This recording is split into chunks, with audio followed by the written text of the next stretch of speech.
Sejam bem-vindos a mais um episódio do No Alvo Podcast. Eu me chamo Thiago Neves, estou aqui com a Camila Holmes. Oi. Como é que tá as expectativas, Camila? Muito alta. Boa.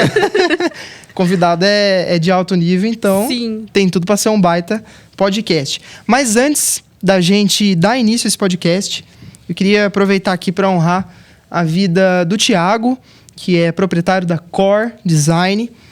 Vou falar um pouquinho do nosso primeiro patrocinador, uma primícia. Ele ajudou a gente a fazer a nossa logo do No Alvo. Eles são especialistas em arquitetura e design de interiores, transformando espaços em ambientes sofisticados e funcionais. Com uma equipe multidisciplinar dedicada a mais de 12 anos de experiência, eles oferecem projetos personalizados que elevam o valor e a estética dos imóveis, sempre em compromisso com a qualidade e a inovação. E a missão deles é criar espaços que inspirem e atendam às necessidades únicas de cada cliente. Eles são nota 10. Eles arrasam. De verdade. Não, falando sério. Por isso que eles fizeram o nosso logo e nosso logo ficou top. Né? Foi incrível, gente. Vocês vão ver depois. Camila, fala aí do nosso convidado, então. Pode ir. Quem que é o homem? Pode ir. Então tá bom, vou apresentar. Vai. Hoje a gente tá aqui com ele, que é líder de jovens, músico, adorador, Nathan Chagas. Seja muito bem-vindo. E aí, gente? Tô feliz de estar aqui. Obrigado pelo convite. Vai ser uma honra trocar essa ideia com vocês. Tenho certeza que vai ser muito poderoso. Vamos lá. Show de bola, vamos lá. O Nathan é um jovem também, né? É. Que ele é um jovem de segunda geração. Né? A gente Nossa, é mais novinho. essa eu nunca ouvi. Eu vou realmente considerar um elogio. É um elogio. Eu vou é o jovem experiente. Um jovem mais sábio. Vou considerar um sinal de maturidade, Boa. então, né? A primeira pergunta que a gente faz normalmente para os convidados, né, no Alvo Podcast é: qual é o seu alvo? Caraca, mano. Profundo, né? Qual é o meu alvo? Pergunta tensa. Olha, eu acho, assim, eu penso que, né? Eu acho que quando a gente ouve uma pergunta como essa, a primeira coisa que a gente pensa é em talvez qual o seu propósito, qual o seu chamado, sabe? Alguma coisa do tipo. Ou talvez o que eu nasci para fazer em relação à vocação, talvez. Ou em relação mesmo ao que eu consigo fazer com as minhas mãos, o que eu consigo produzir até para Deus mesmo, até para o Senhor. Mas eu, principalmente nessa estação, o Senhor tem sido muito... assim, tem sido muito intenso que o Senhor tem falado comigo. Ele tem sido muito específico em falar sobre uma vida para a glória de Deus. E eu sei que parece um termo genérico, porque a gente está acostumado a ouvir isso na igreja, nos cultos, enfim, nas pregações. Mas hoje eu diria que o meu alvo é literalmente ter ou ser uma vida para a glória de Deus. E isso vai independer, assim, do que eu vou fazer ou do que eu vou me tornar no sentido de título, sabe? Ou status, ou o que eu vou conquistar, que as pessoas possam ver. Mas independente de todas essas coisas, uma vida para a glória de Deus no sentido de que tudo que eu vou ser, tudo que eu vou fazer, tudo que eu vou tocar, tudo que eu vou construir, no final das contas vai apontar para o Senhor. Então, cara, esse é o desejo do meu coração mesmo, que daqui a alguns anos, como ele disse, eu estou na segunda juventude? Foi isso que você falou? A segunda geração dos jovens. Quando eu estiver na quarta, na quinta, quando eu já estiver de cabeça branca e tal, e não falta pouco. Que isso? Tô brincando. Eu realmente oro para que eu consiga olhar para trás e ver, caraca, eu tive uma vida que glorificou o Senhor, independente de qual foi a ferramenta que eu utilizei para isso, de qual foi o lugar que eu cheguei em Deus, se foi música, se foi liderança, se foi a esfera dos negócios, sei lá. No meu casamento, com os meus filhos, que eu ainda não tenho, mas vou ter, que tudo Amém. Isso, no final das contas, glorifique o Senhor. Assim, isso eu sei que parece meio genérico, talvez uma resposta preguiçosa, mas eu juro que não é. Não é. Principalmente vida, né? Principalmente nessa estação, assim, tem sido algo que o Senhor tem usado, assim, acho que para derrubar os meus ídolos mesmo. Porque eu acho que a gente acaba, na jornada com o Senhor, construindo alguns ídolos, assim, do tipo, eu vou me tornar isso, eu vou ser aquilo. E se a gente não tomar cuidado, isso acaba sendo um ídolo mesmo pra gente. E principalmente nessa estação que vocês me convidaram, tem sido um tempo onde o Senhor tem derrubado esses altares mesmo assim, esses ideais, para dizer, cara, vai valer a pena se a sua vida for pra mim, sabe? Então, independente do lugar onde você vai chegar, se for pra mim, no final eu vou estar satisfeito, sabe? Eu acho assim, eu vou estar em paz, eu vou estar pleno, porque foi uma vida que glorifica ao Senhor. Acho que é isso, né? Falei pra caramba já na tá primeira resposta. certíssimo. Na Enquanto você verdade, falava, veio até no meu espírito, assim, tudo é sobre ele, né? Tudo pra ele. Exato. Então é exatamente nesse caminho. Exatamente. é o entregar a sua vida a Jesus. Sim. Que é a gente deixar, às vezes, os nossos sonhos, os nossos anseios, os nossos prazeres para viver o sonho de Deus, né? Para viver Sim. esse propósito que ele nos chamou. Total. Mas como tudo isso começou? Você sempre foi cristão? Ou você teve momentos de altos e baixos? Teve um dia que você considera assim, nesse dia Jesus falou comigo? Como é que tudo isso deu início? Cara, eu nasci num lar cristão. Desde sempre, assim. Meus pais já eram... Assim, eu vim de avó cristã, sabe? Então, são gerações cristãs da minha família. E quando eu nasci, então, meus pais já eram cristãos. E graças a Deus, né, eu tive a bênção de nascer num lar onde eles eram cristãos de verdade, assim, que levavam a sério mesmo a palavra do Senhor, enfim, uma vida com Deus. Mas, né, como a gente está acostumado a ouvir, filho de crente não é crentinho, né? Então, todo mundo precisa da sua experiência de novo nascimento com o Senhor. Então, eu cresci tendo referências muito boas de cristãos na minha casa. Eu cresci com pais que faziam questão de orar de porta aberta, sabe? Esse lance pra gente... Eu tenho uma irmã também mais velha, para que a gente pudesse crescer nesse ambiente da presença de Deus. Mas até ali os meus 16, 17 anos eu não tinha tido a minha experiência com o Senhor. Então eu tinha aquela vida de orar pra comer, orar pra dormir, sabe? Aquela coisa bem... Uma religiosidade assim. filho de crente, né? A gente aprende, você precisa orar pra comer, você precisa orar pra dormir. Sim. E só que, cara... Eu cresci nesse contexto de uma família cristã, mas isso não isenta a gente de crescer com problemas, de passar por problemas, Com aflições. certeza. Então, durante toda a minha trajetória, eu sempre fui um adolescente, acho que eu diria problemático, assim. Acho que eu era um pouco a ovelha negra da família. Nossa. Não no sentido, assim, de ser rebelde, no sentido de sair da igreja, abandonar a fé, dar trabalho para os meus pais, sei lá, com pecado, bebedeira, sabe essas coisas? Não fui esse adolescente, graças a Deus, mas eu tinha muitas questões internas. Então... eu cresci muito traumatizado. As minhas emoções eram muito conturbadas. Eu sentia que eu não fazia parte de nenhum lugar, assim, que eu não pertencia a lugar nenhum. Então, aquela coisa de você ir para a escola e sentir que não pertence, sabe? Essa coisa bem adolescente, de você não ter muitos amigos. Eu cresci nesse lugar muito isolado.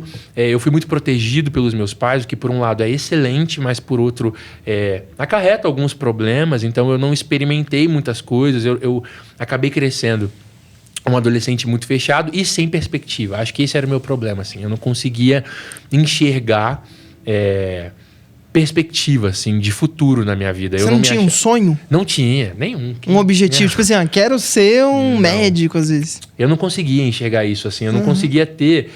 eu não conseguia ver que eu era bom em alguma coisa, sabe? Então eu via meus pais se tornaram pastores. A minha irmã sempre foi uma mulher de Deus. Ela também é mais velha, então o processo dela já estava mais à frente, tudo bem. Mas ela já era uma mulher de Deus, já estava noiva, assim, quando eu cheguei nessa fase dos 16, 17 anos. Já ia casar, então eu via, tipo, a vida de todo mundo encaminhada e a minha eu não fazia ideia, assim. Eu tinha muitos... com 12 anos eu passei por uma depressão, então tudo isso já mostrava que tinha alguma coisa errada ali, né? Então... eu cresci, eu tava assim nesse lugar escuro mesmo, sem perspectiva, sem saber quem eu era, muita crise de identidade. Eu tinha muitos problemas com paternidade que não eram muito bem resolvidos. Mas eu nem tinha nome para essas coisas, sabe? Tipo, quando você não tem nem como... Discernir o problema. Né? Exato. Como que você identifica uma coisa que você não sabe que existe, ou que você não sabe que é um problema? Então, eu tava nesse lugar. E aí eu me lembro...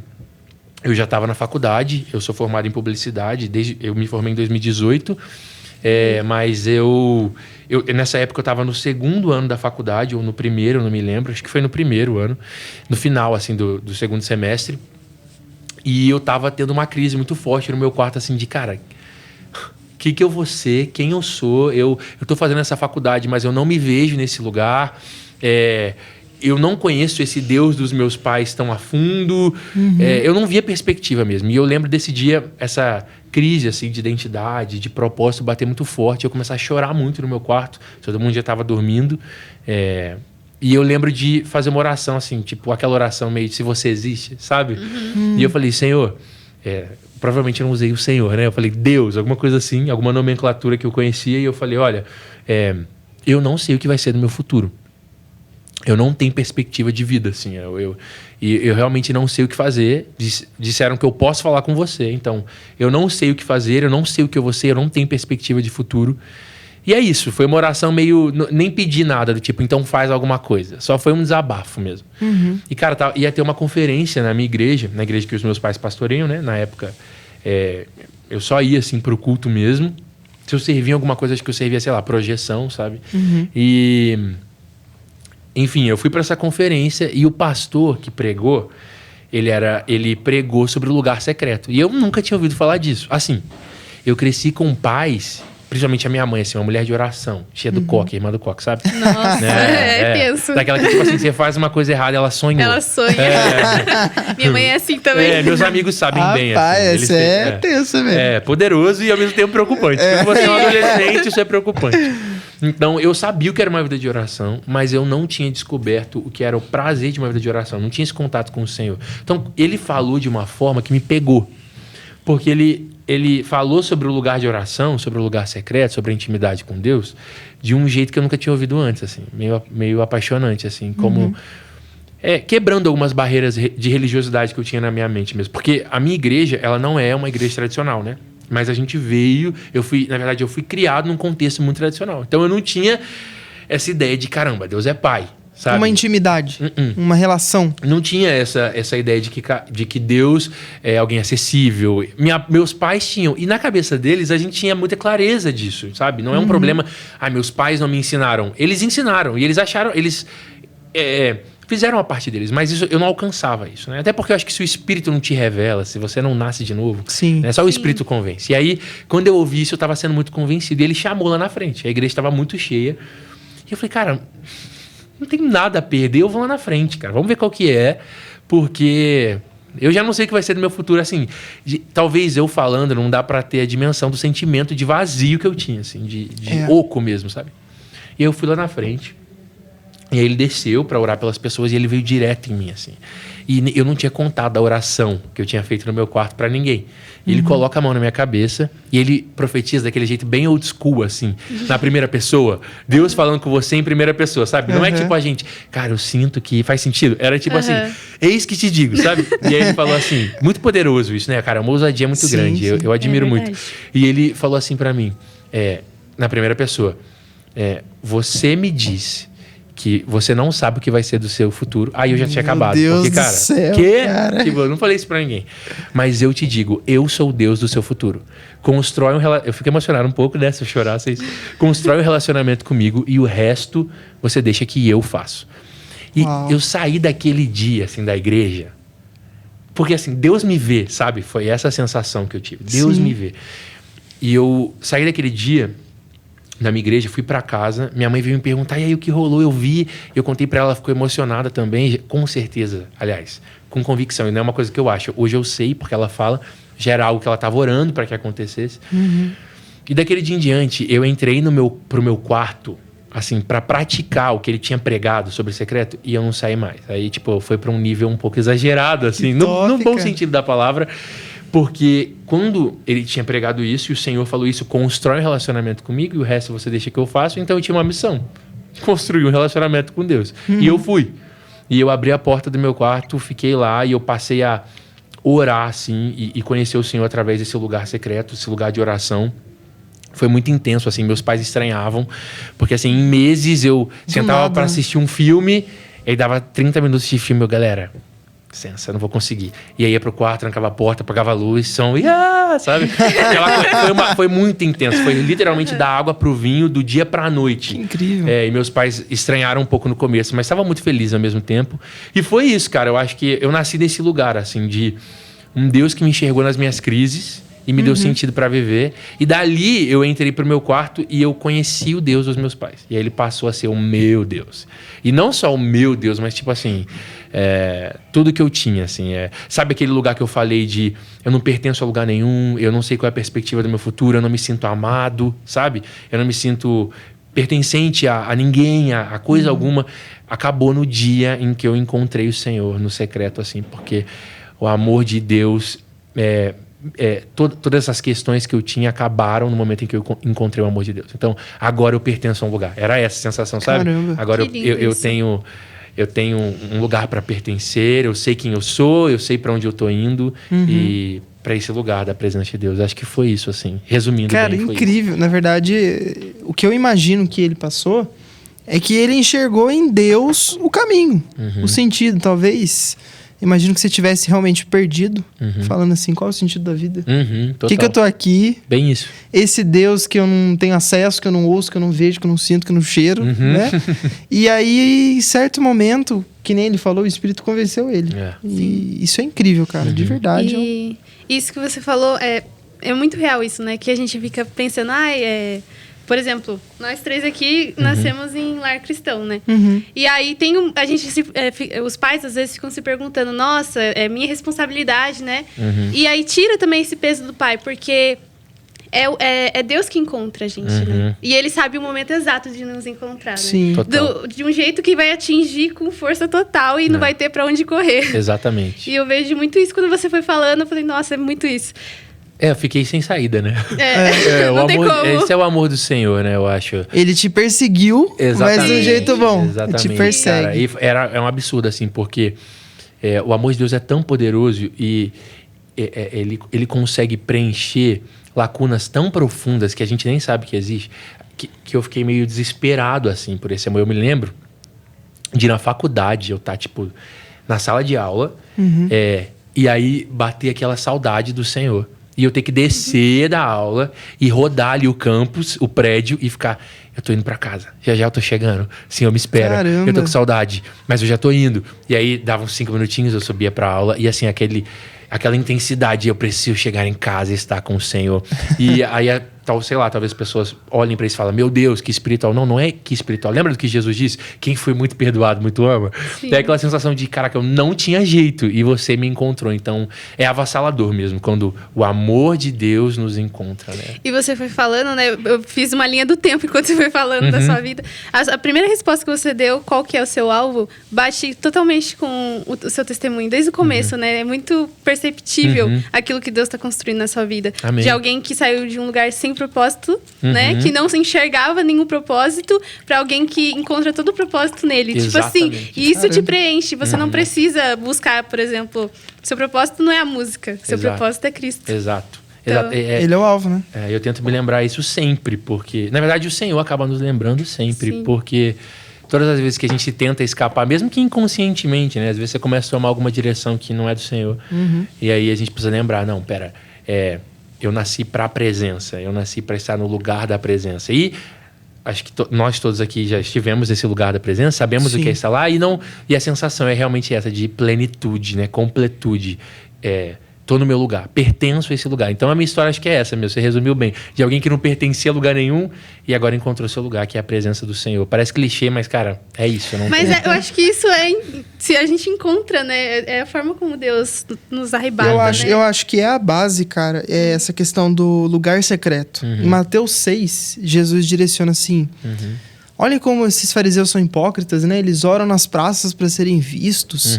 Eles falam palavras bonitas, palavras rebuscadas para serem admirados, né? E aí Jesus direciona uma oração, que daí ele vai encaminhar para o Pai Nosso. Mas antes eles falam, entra no teu quarto, fecha a tua porta e busque aquele que te vê no secreto. Sim. Cara, isso é demais. Isso é uma intimidade que eu acho que às vezes falta em muitas igrejas. Às vezes a igreja ela acaba sendo um lugar de... Como se fosse um tribunal, te julga. Você tem que seguir isso, isso e aquilo outro. Porque se você não seguir, vai pro inferno. Eu acho que vai além, eu acho que é uma coisa íntima, né? Uma relação. E é nítido, né? Porque o ministério de Jesus é literalmente relacionamento. Ele escolheu relacionamento. pessoas para andar junto. Então, é a base. Total. E acho que, falando da igreja, né? Eu acho que talvez... não parta da igreja, mas do pensamento das pessoas mesmo. Acho que isso é histórico, né? Você sabe mais do que eu. Esse lance do clero, né? Sei lá, de quem fala por Deus para você. Então, a gente acaba terceirizando muito.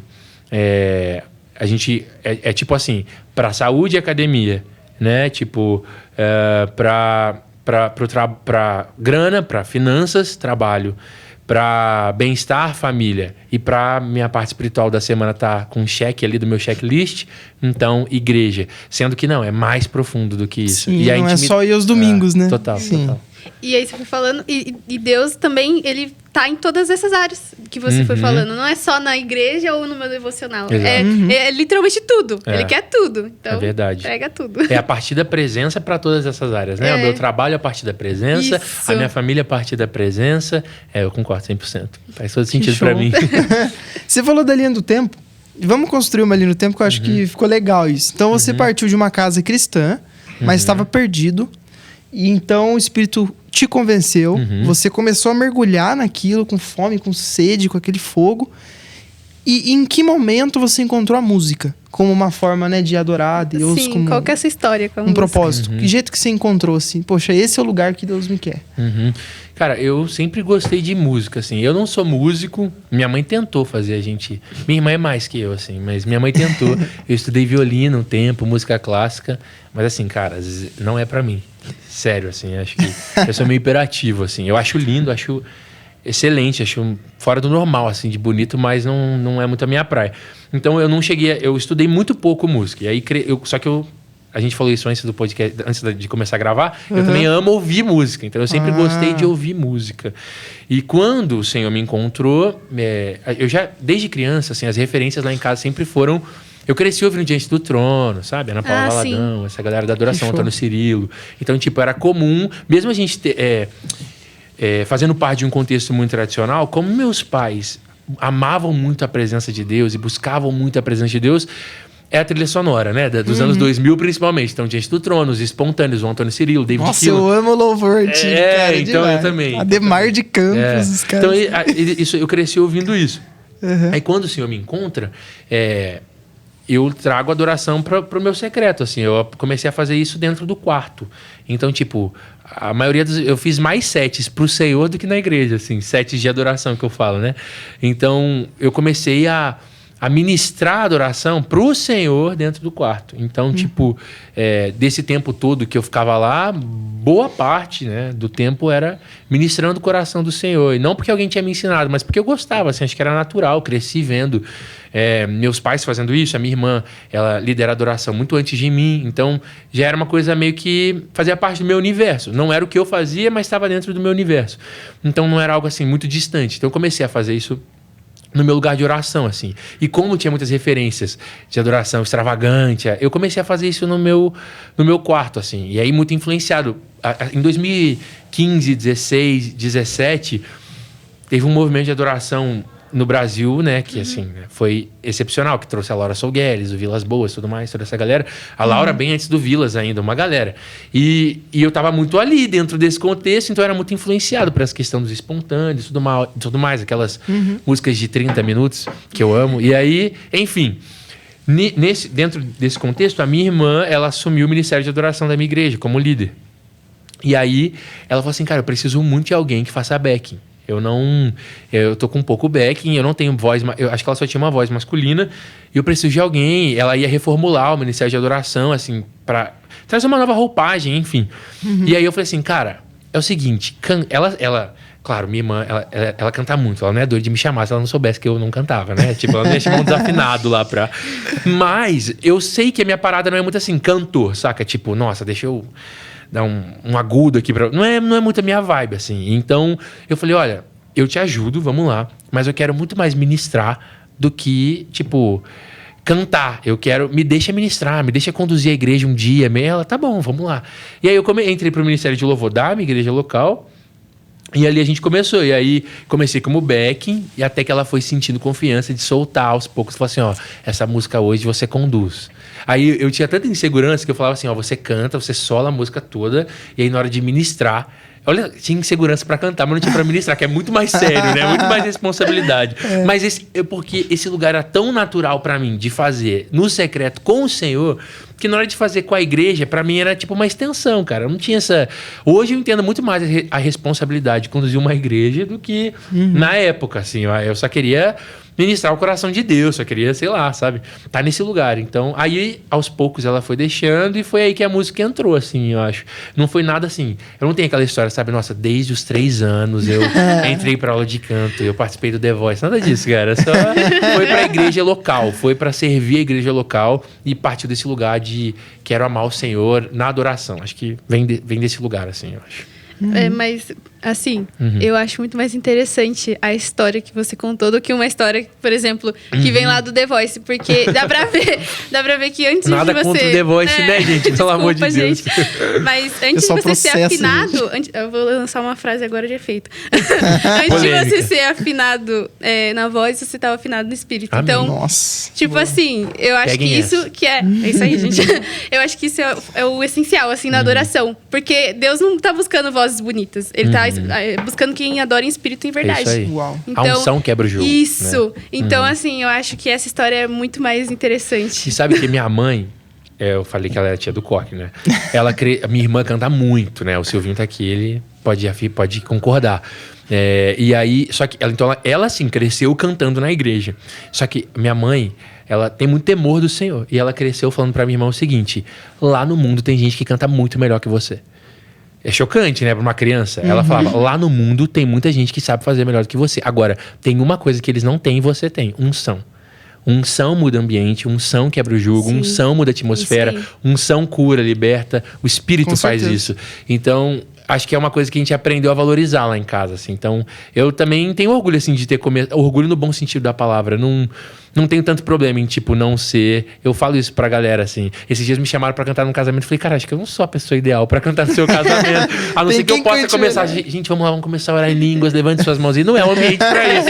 Então, não querendo espiritualizar. É que realmente essa é a minha praia, esse é o meu lugar. Mas eu amo e respeito e admiro pessoas que são grandes cantores. E isso também não extingue o fato de que nós precisamos ter técnica, cantar bem e tudo mais. Fazer excelente, né, pra Deus. Exatamente. É uma área até cara, não entendo nada de música. Eu só sei ouvir. Mas assim, não toco instrumento, não sei nada de nota musical. Sou bom de ouvir. Tem uma playlist lá, né, o Pimenta? Minha playlist tem 27 horas. Caramba, tem muita música. cara. Nossa, nem eu Meu escuto Deus. tanto. Tem muita música. Cara, é música repetida, enfim. Mas, eu sei que no ministério, e ela pode falar melhor, no ministério de louvor e adoração, em todo lugar tem um problema. Né? E às vezes, em algumas igrejas ou em alguns ambientes, existe o problema do tipo assim, do orgulho, de você querer se aparecer, de você mostrar que você canta muito.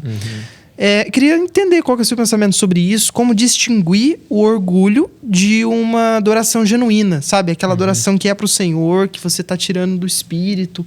Porque, infelizmente, não dá pra negar, no meio gospel, existem cantores que, às vezes, não cantam com o espírito. Né? Cantam com orgulho, com ego. E como que você consegue distinguir isso daí? Qual que seria a cura pra esse orgulho?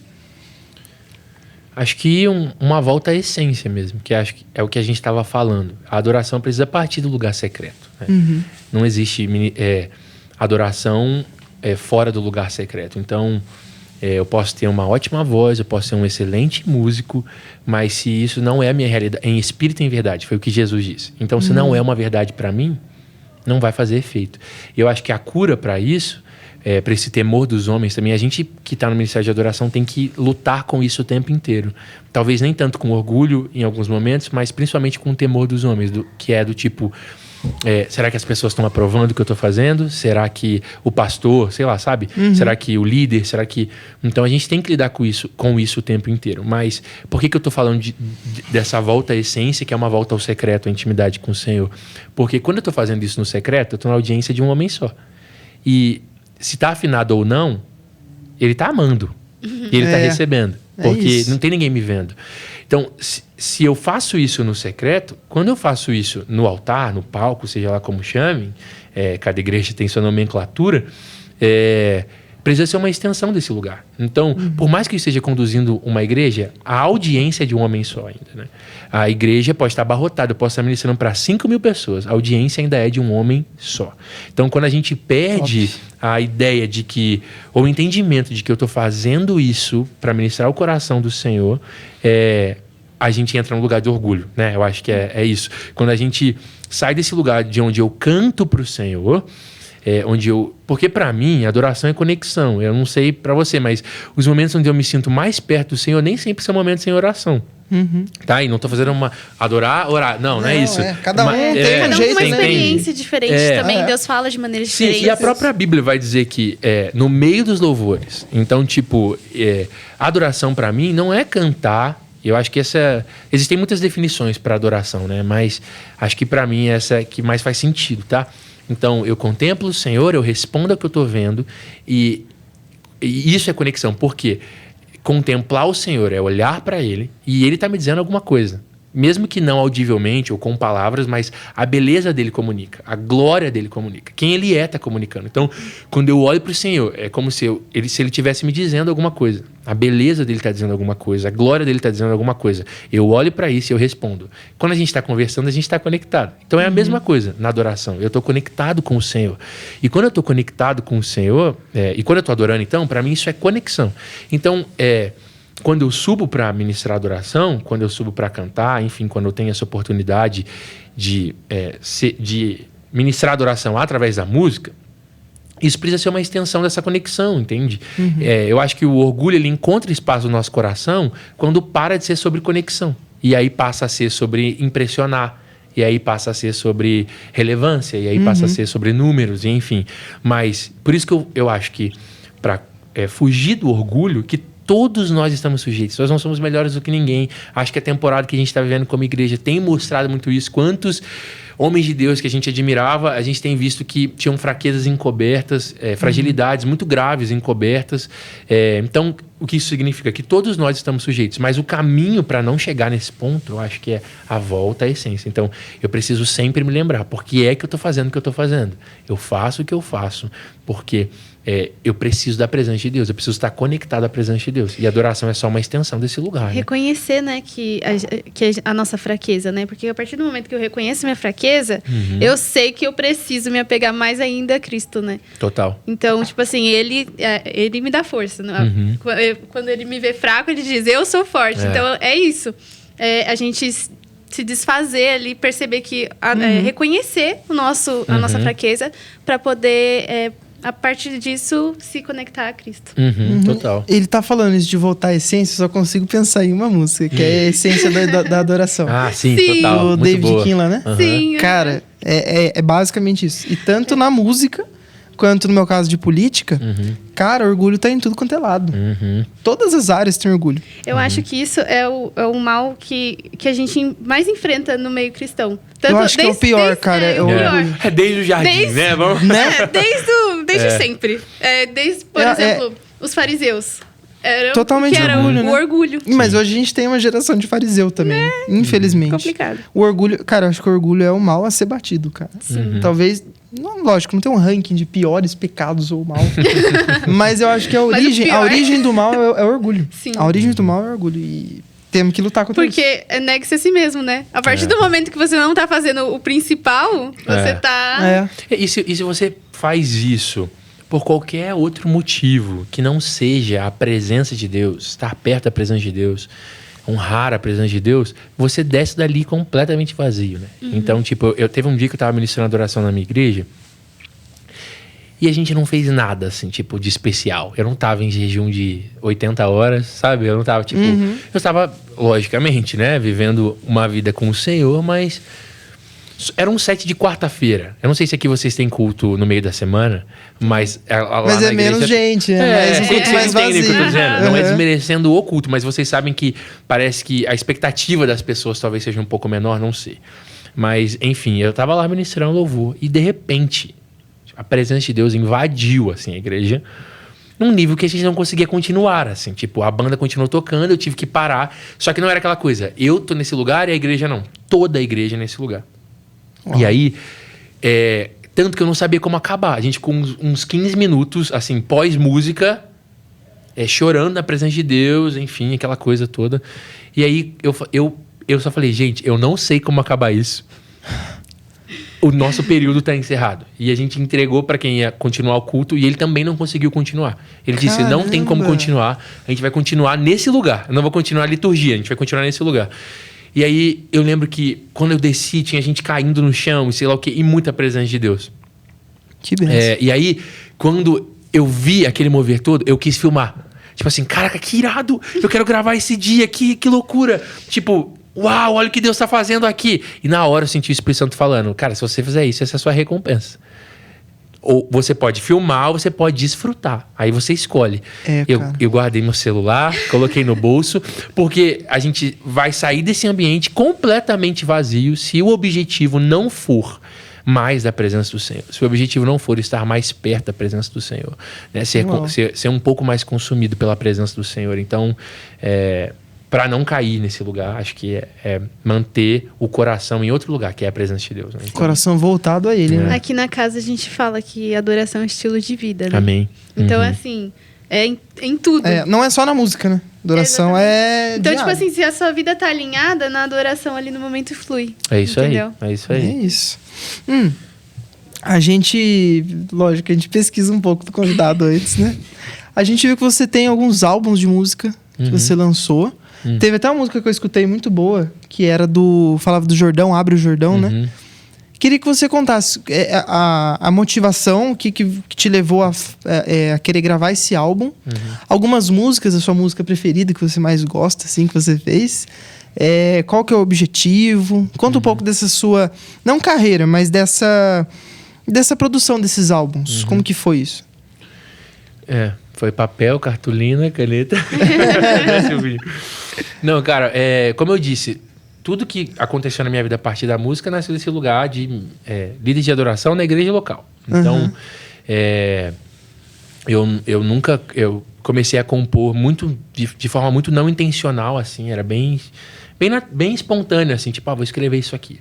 E aí, enfim, eu comecei a escrever algumas canções, comecei a cantar essas canções nos cultos da nossa igreja local. E aí, cara, foram aparecendo oportunidades, assim. Então, se você ouvir meus álbuns lá, o primeiro é um EP, chama Som que Cura, e o segundo é um álbum mesmo e chama Esperança. Eles estão em todas as plataformas, inclusive. O Som que Cura, se você ouvir, é mais papel e cartolina ainda. É mais artesanal ainda, assim. Ele é bem, bem, bem simples. Porque todos os dois vieram desse lugar onde eu não tô planejando gravar e, de repente, algum amigo que tem alguma condição... Ele chega e fala, cara, vamos gravar? Eu queria gravar suas músicas, sei lá o quê, vamos orar. E aí o Senhor, sim. Então tá bom, vamos. Então, que legal. Foi tudo feito assim, muito de coração, mas com pouco recurso.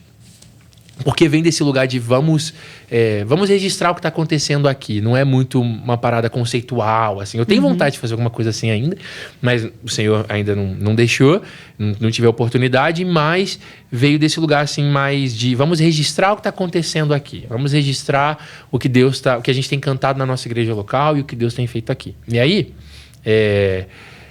o Esperança, principalmente... na verdade, os dois. As músicas nasceram do meu processo com ansiedade. Então, em 2018, eu fui diagnosticado com um transtorno de ansiedade generalizada e síndrome do pânico. E eu já era cristão, já era líder, já liderava adoração e tudo mais. E quando eu fui diagnosticado com esse problema, eu entrei em crise, assim, do tipo, cara, eu sou de Deus, mano, sabe? Tipo, eu sirvo ao Senhor, como é que eu posso estar passando por algo parecido com ansiedade? Eu tinha ido para Minas Gerais ministrar numa conferência de depressão e suicídio, contra a depressão e suicídio. E eu ministrei lá sobre isso.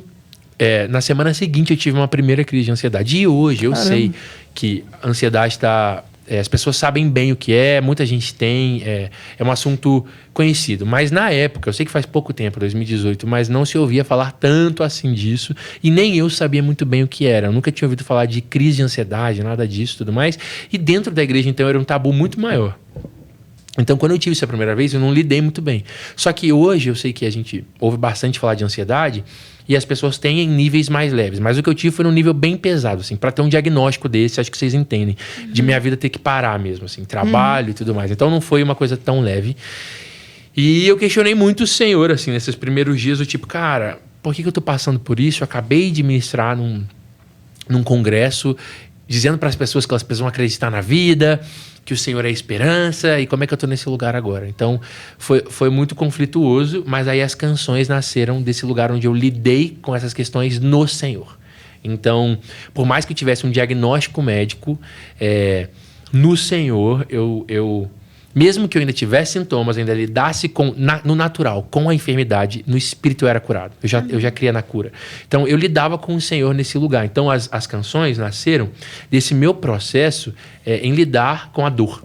né? Jesus disse, no mundo tereis aflições, mas tem de bom ânimo. Então, era exatamente... Essas canções são gotas de esperança que o Senhor foi me dando durante esse processo de lidar com a enfermidade. Hoje eu estou curado, graças a Deus, né? O tratamento acabou. Mas, enquanto eu passava por esse processo, o Senhor foi me dando as canções. E aí, foi muito louco, assim, porque na primeira que eu fiz... Olha só, a primeira canção do álbum, que foi escrita, né? Chama Vales. E aí eu escrevi ela uma semana antes de eu ter crise de ansiedade, de eu saber o que era ansiedade, a primeira. Nossa. Então, tipo assim... Foi muito estranho isso, né? Muita coincidência, né? Eu ouvi em oração o Espírito Santo soprando no meu ouvido. Não há marca mais profunda que o meu amor, não há crise mais intensa que a minha graça. Eu ouvi ele soprando isso no meu ouvido. E eu fiquei repetindo aquela frase em oração e eu escrevi uma canção baseada nisso. Passou. E aí, essa música... eu tive o processo com a minha primeira semana de crise de ansiedade, comecei a lidar com isso, lembrei da canção. E aí, dei para um amigo músico, na verdade, para uma prima minha que toca piano e tal, é ótima em arranjo e tudo mais, e ela colocou, mas assim, sem pretensão nenhuma, só para ver o que ia dar. E para ter aquela canção no meio daquele lugar escuro onde eu tava. E aí, ela fez e tal, e eu ouvi aquela música, e eu falei, caramba, que estranho, isso veio um pouco antes de tudo acontecer. E aí, quando o tempo foi passando, eu senti, logo nos primeiros meses, de compartilhar isso no culto jovem que eu lidero, do Ministério de Jovens que eu lidero, que é Marco, o nome, Marco Movement. E isso foi em 2018. E a gente teve um culto chamado Identidade e estava lotado de jovens. E a gente falou, vamos cantar essa música, né? Vamos liberar para ver o que acontece. E antes de cantar a música, eu contei a história do que tinha rolado comigo, da ansiedade, do que estava acontecendo comigo e de como eu estava encontrando no Senhor esperança para enfrentar minha dor. E eu cantei a música. Foi legal. Quando acaba... E eu não sabia que mais pessoas tinham ansiedade. Assim, pra mim, eu era a última bolacha do pacote, porque ninguém falava disso. Principalmente dentro da igreja. Quando acabou o culto, vieram me procurar, falando, cara, eu tô passando por crises assim, eu tô com um diagnóstico, eu tenho uma receita médica e eu não quero tomar o remédio, eu não sei o que fazer, minha família não entende, acho que eu... E aí, daquele dia em diante, 1, 2, 3, 4... dezenas de pessoas ao meu redor, jovens... Aí um amigo falava, tem um menino que ele tem também, então fala com ele. Daí eu recebi um direct, cara, eu tô passando por isso, você consegue me ajudar? Caramba. Eu recebi assim, cara, eu ouvi que você tem uma música, você pode me mandar? Eu, tá bom, mano, toma aí o áudio.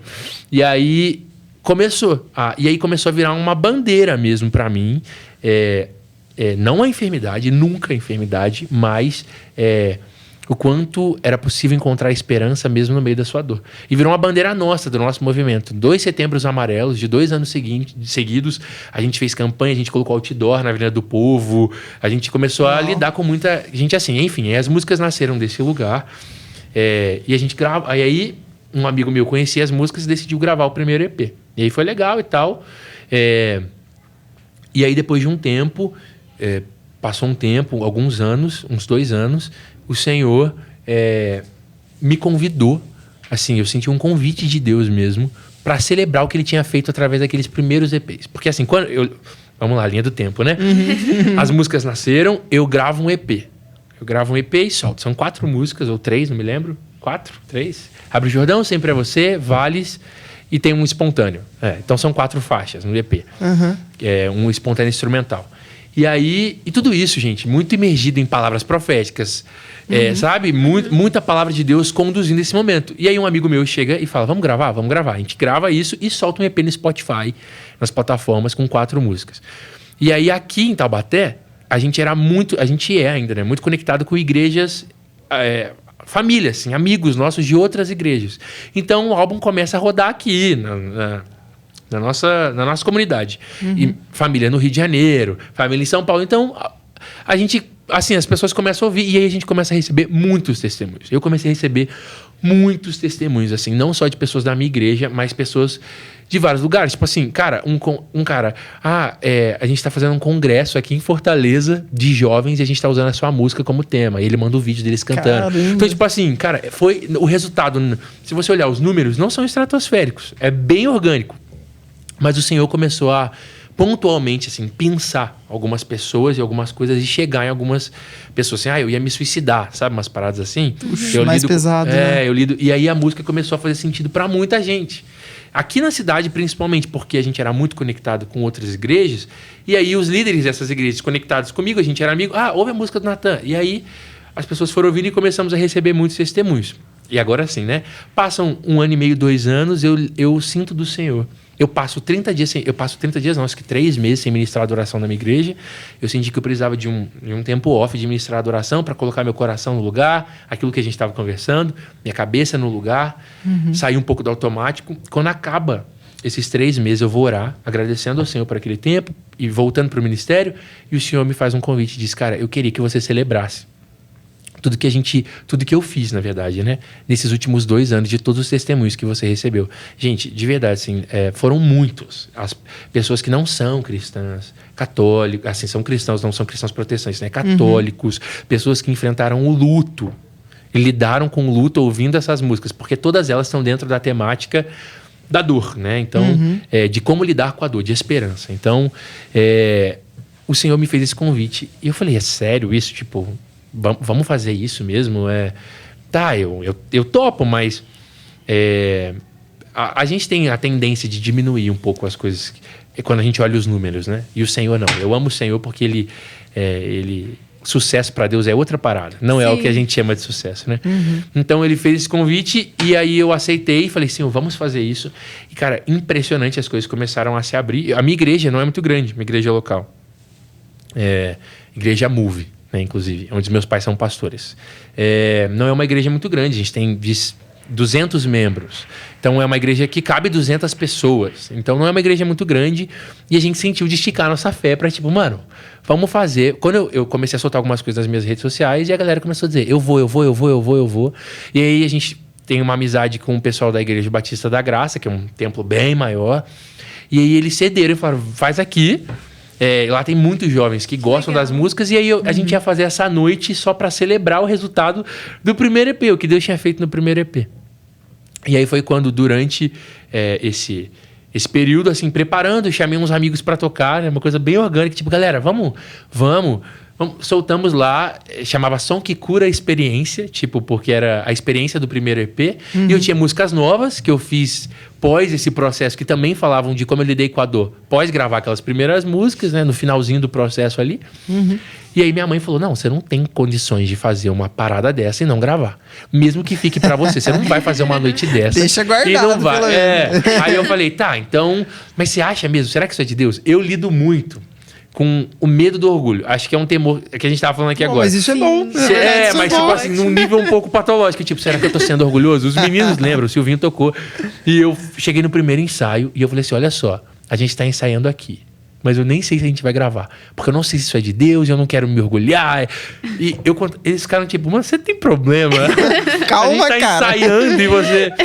E aí a gente arrumou toda a gravação e eu orando para que o Senhor fizesse, se Ele quisesse fazer. E rolou. As portas assim se abriram num nível que eu não sei explicar. A gente fez uma coisa com baixo custo, né? Tipo assim, uma coisa legal com baixo custo. E aí, quando a gente começou essa parada de gravar, eu comecei a gerar isso em oração. Eu falei, Senhor, então eu acho que de tudo que a gente está fazendo aqui, isso dá um álbum. Né? Então, isso aqui dá para lançar de novo. Agora, o primeiro EP era piano e voz. E aí o segundo era banda completa. Então, tipo, dá para eu relançar minhas músicas com banda completa e eu tenho músicas novas aqui também que completam a história. E aí, foi daí que nasceu Esperança. Porque nesse período, o Senhor me deu uma palavra para pregar na minha igreja local mesmo sobre esperança. E aí fazia muito sentido para mim. Foi a mesma palavra que eu ministrei na noite da gravação. Então, foi muito legal. A gente fez... Tinham 400 pessoas lá, assim. Foi muito legal. Caramba. E a gente gravou. E aí, daí veio o álbum Esperança, assim. Com o propósito dele, o conceito dele, é literalmente que as músicas sejam como foram para mim, gotas de esperança do Senhor. Todas as músicas nasceram de dias em que o Senhor me deu uma gota de... Vou continuar, sabe? Então, que agora que essas canções sejam também para as pessoas que estão enfrentando dores, processos, essa gota de esperança, essa palavra de esperança do Senhor. Então, o álbum nasceu desse lugar, para isso. Por isso que eu falei que não tem tipo uma... cara, foi uma super história, porque veio de um lugar mesmo, vamos fazer, e aí o Senhor foi abrindo o caminho, abrindo portas pra gente gravar, e hoje tá lá, cara, assim, a gente ainda continua recebendo testemunhos, é muito legal. Posso falar rapidão? Pode, Vamos Eu sou nossa da plateia, tá? Desculpa a voz aí, a voz esquisita. Só queria fazer um comentário, né? Nenhuma pergunta. Eu não sabia da história toda, eu sabia parte da história, porque eu acho que em alguns clipes, né? Você colocou na descrição o processo da criação, né? Da canção. E uma coisa legal é que aqui na casa, a gente tem o nosso líder, o apóstolo Cristiano. Ele escreveu 4 livros e ele, no dia que ele participou, ele falou que nunca foi a intenção dele ser escritor, mas faz parte dos milagres de Deus. Total. Então, aquilo que ele construiu, Deus conduziu para que virasse livro. Uau. Né? Então, acho que é a mesma parada. Tipo assim, é uma construção dentro de você que se externalizou. Exato. Da forma material, vamos dizer assim, que Deus desejava. Exato. E outra coisa, cara, eu vou dizer pra você, o quanto a música Vales me pegou esse ano. Sério, De cara? verdade. Meu Deus. Uma boa parte desse ano, essa música foi a minha oração. Tá ligado? Glória a Deus. Top, hein? Glória a Deus, Eu acho mano. muito forte essa canção e assim, quem estiver assistindo e nunca ouviu, escute, porque realmente é top, mano. Muito da hora. Amém, mano. Amém. Glória a Deus. Olha, Caramba. Eu já tô checando aqui no Spotify. Como uma estudante de psicologia, Vai lá. eu fico muito emocionada de ouvir o seu testemunho. E assim, é lindo, né, que a gente... eu acho que essa é uma das partes mais lindas de ser cristão. É a gente poder se vangloriar da nossa vulnerabilidade. Porque é aquilo que a gente conversou. A gente reconhece que a gente é fraco e a gente precisa de Deus. Exato. Então, tipo assim, muitas pessoas falam... Tem aquele discurso, né, que a depressão não é uma doença, é falta de Deus. Não, é doença. Mas isso só mostra quão humana eu sou e o quanto eu preciso de Deus. E não é só depressão ou doenças psicológicas, né? Qualquer doença emocional. Mas a doença em si lembra a gente do quão humano a gente é e do quanto a gente precisa de Deus, né? Então... Acho que até Jesus... Cara, isso eu vou falar, é meio tenso. Polêmica. Eita, polêmica. Eu acho que até Jesus, não que ele passou por ansiedade, não é por isso. Mas a Bíblia conta em alguns momentos que ele, no estado de homem, ele teve algumas emoções mais afloradas ali, Ele né? suou sangue. Cara, ele Sim, suou que medo. sangue. Esse é o maior nível de estresse que um ser humano pode aguentar. Esse Caramba, processo, eu não cara. sei se a pronúncia é correta, mas se chama hematridose esse processo. E é quando você tá tão estressado que os vasos sanguíneos se estouram Dilata. e aí o sangue sai pelo suor. É o maior nível de... Essa talvez seja a maior crise de ansiedade que alguém possa ter. Sim. Ali na cruz ele, tipo assim, ele teve que suportar todos os pecados do homem. Então, de fato. Mas, tipo assim, teve momentos que ele chorou. Quando... É a minha passagem preferida. Porque quando eu ele amo chorar. chora, quando ele se revolta lá com os fariseus, né? Que ele chuta as barracas. Tinham emoções xinga. ali, né? Tinha emoções, até ele. Então, assim, é o que ela tá falando. O homem em si, o ser humano, ele tem realmente essa fragilidade mental, emocional. E ele precisa de Deus. Ele é totalmente dependente de Deus. Isso é totalmente contra o que o mundo prega, né? Que é não se mostre vulnerável, seja essa pessoa forte, ou não Cara, mostre suas fraquezas. Eu não aguento a frase acredite em você mesmo. Não, Odeio os essa livros frase. de autoajuda são... Acredite em Cristo, cara. Que Os você não é livros de nada. autoajuda são totalmente detestáveis na psicologia. Tipo assim, eu imagino. as professoras detonam. Se ame, se aceite, faça o que você quer. Não é assim. Eu Não é ia assim. tocar nesse assunto também, porque só em Cristo tem redenção pra dor, né? Sim. Então, tipo, a gente tá falando aqui de um lugar de abraçar sua vulnerabilidade, passar pelo processo, sim, passe pelo processo, não tenha medo de enfrentar a ansiedade, o pânico, a depressão, seja lá qual o transtorno que você enfrenta, ou que você já enfrentou, sei lá, mas a gente precisa continuar lembrando que a cruz venceu a ansiedade. Sim. Venceu a depressão e venceu o medo. O Senhor Jesus na cruz venceu os transtornos. Então, por mais que por muito tempo eu tive que lidar com isso, talvez sem muita resposta, eu não parei de crer que existia redenção para minha dor ali, sabe? E só na cruz existe redenção para ansiedade, para depressão, para o medo. Obviamente, eu não estou anulando o fato de terapia, tratamento médico, se isso for necessário, não tenha medo. Mas em Cristo existe redenção completa, né? Com certeza. Para todos os transtornos. Na própria faculdade, né? Porque assim, a ciência ela vai até um limite. E a partir dali não passa. E a partir desse ponto é onde Cristo consegue restaurar tudo. Então, tipo assim, é muito bom. Eu vejo a ciência como algo que, assim, complementa, sabe? Que comprova. Que só acrescenta, porque Deus que faz tudo. Então, tipo assim, é isso mesmo. Tem pontos, assim, na faculdade que a professora fala assim, isso aqui não tem cura. É só tratamento preventivo. E aí eu fico assim, mas o meu Jesus... isso aí. Mas o meu Jesus cura. Eu até tive uma vez, não foi uma briga, né? Uma discussão. Eu tive um debate com um professor na minha faculdade, porque a gente tava discutindo sobre... Você já tá na faculdade, Tô na faculdade. Meu Deus, mano. 17 anos, galera. Eu acabei no primeiro semestre, aí eu acho que no segundo já vou ter 18. Que eu faço em julho agora 18. Enfim, era uma aula de sociologia. Aí professor super cristão, né? Ele era ateu.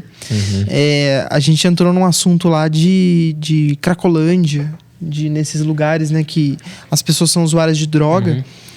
E aí, eu comentei com ele que eu acho que o Estado deveria incentivar que igrejas fizessem trabalhos nesses lugares, que pastores estivessem presentes, porque o evangelho, de alguma maneira, sociologicamente falando, ajuda muito nisso. É inegável. E ele, né? Tipo, discordou, falando assim, que ajuda, mas é temporário. O que tem que ser feito é tratamento, é hospitalizar a pessoa, colocar no... Eu não conheço muito, mas é terapia, enfim, com psicólogo. E meio que ele desvalorizou a ação da igreja nesses lugares. Só que, cara, é igual ela falou, a ciência complementa, a ciência é a psicologia. Mas, cara, Cristo faz total diferença. Talvez ele não entendesse, porque até aqui na casa nós temos irmãos que passaram por isso, e eu sei que foi o evangelho que transformou a vida deles. E talvez o meu professor não tivesse essa sabedoria, não tivesse visto isso. Mas ele não experimentou, né? Não experimentou. É aquilo. Não experimentou. E o mais engraçado, agora em off, no começo da aula ele começou a falar, o celular dele tocou. E ele atendeu. Falou assim, depois eu falo, tal. Desligou. Gente, é meu irmão, que ele tem problema com droga, então... Fez esse comentário. Então assim... ele viu, né? Tipo assim... Talvez ele tenha essa rejeição da igreja fazer parte... Né, ter uma ação, porque às vezes o irmão dele ainda não foi transformado. Mas vamos orar. Quem sabe ele vendo na vida do irmão dele uma transformação a partir de Cristo, ele possa mudar esse pensamento. Amém. Mas é isso. Aquilo, por exemplo, vou usar um caso bem pesado, assim, abuso. Sim. Na psicologia fala que é um trauma incurável. Vai ser uma cicatriz eterna. Pra sempre, né? Eterna na sua mente. E daí, tipo assim, você chega na igreja e você escuta um testemunho de uma mulher que foi abusada ou estuprada e que foi totalmente remida a história dela. Tem tantas pessoas que...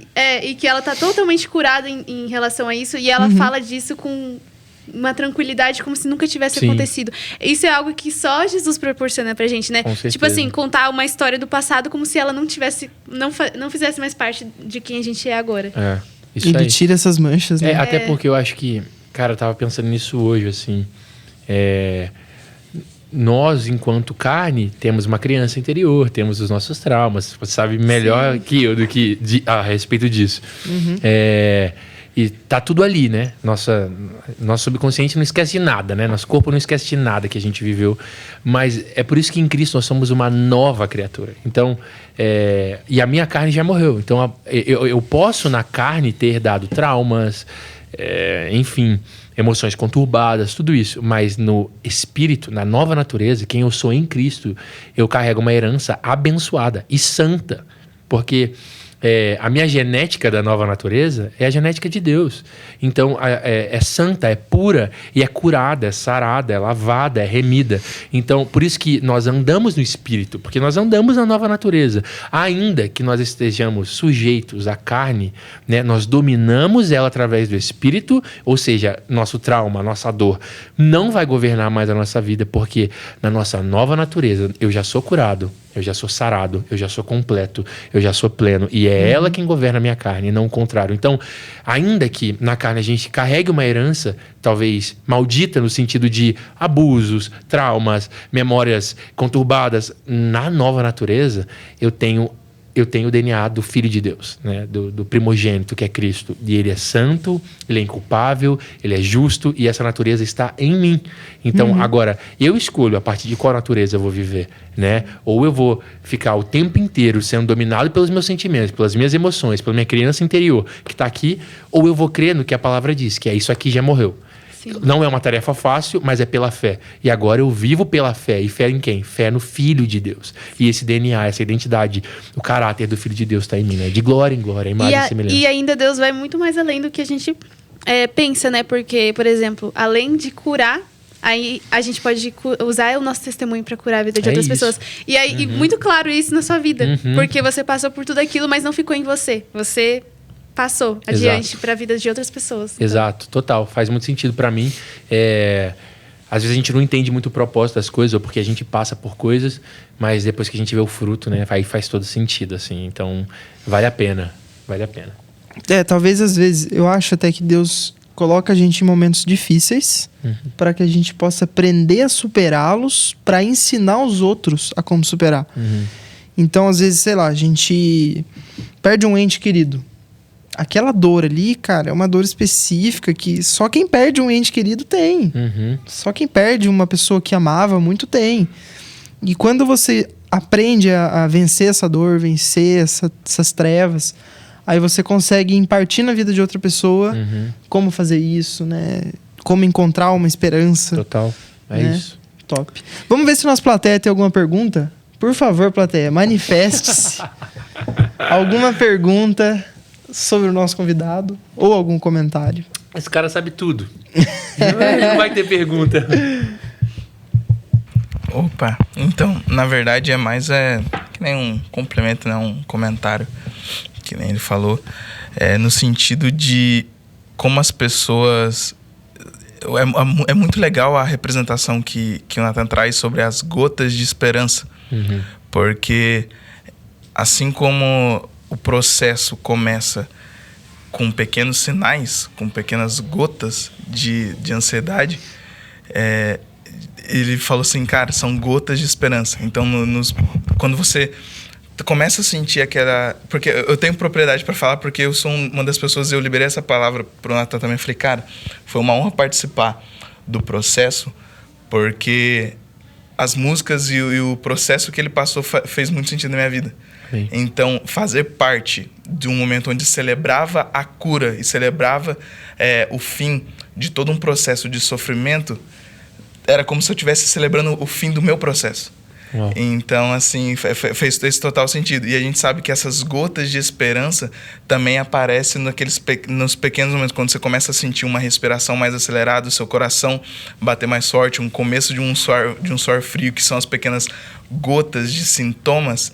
Aí vem as gotas de esperança que não param em gotas, mas que faz transbordar. Amém. Então, faz total sentido. É só um comentário. Show, muito bom, cara. E sabe, esse lance da esperança para tudo. O álbum chama Esperança porque o Senhor Jesus disse, no mundo tereis aflições, mas tem de bom ânimo porque eu venci o mundo. Traduzindo para um português, claro, no mundo vocês vão ter problemas, mas tem esperança.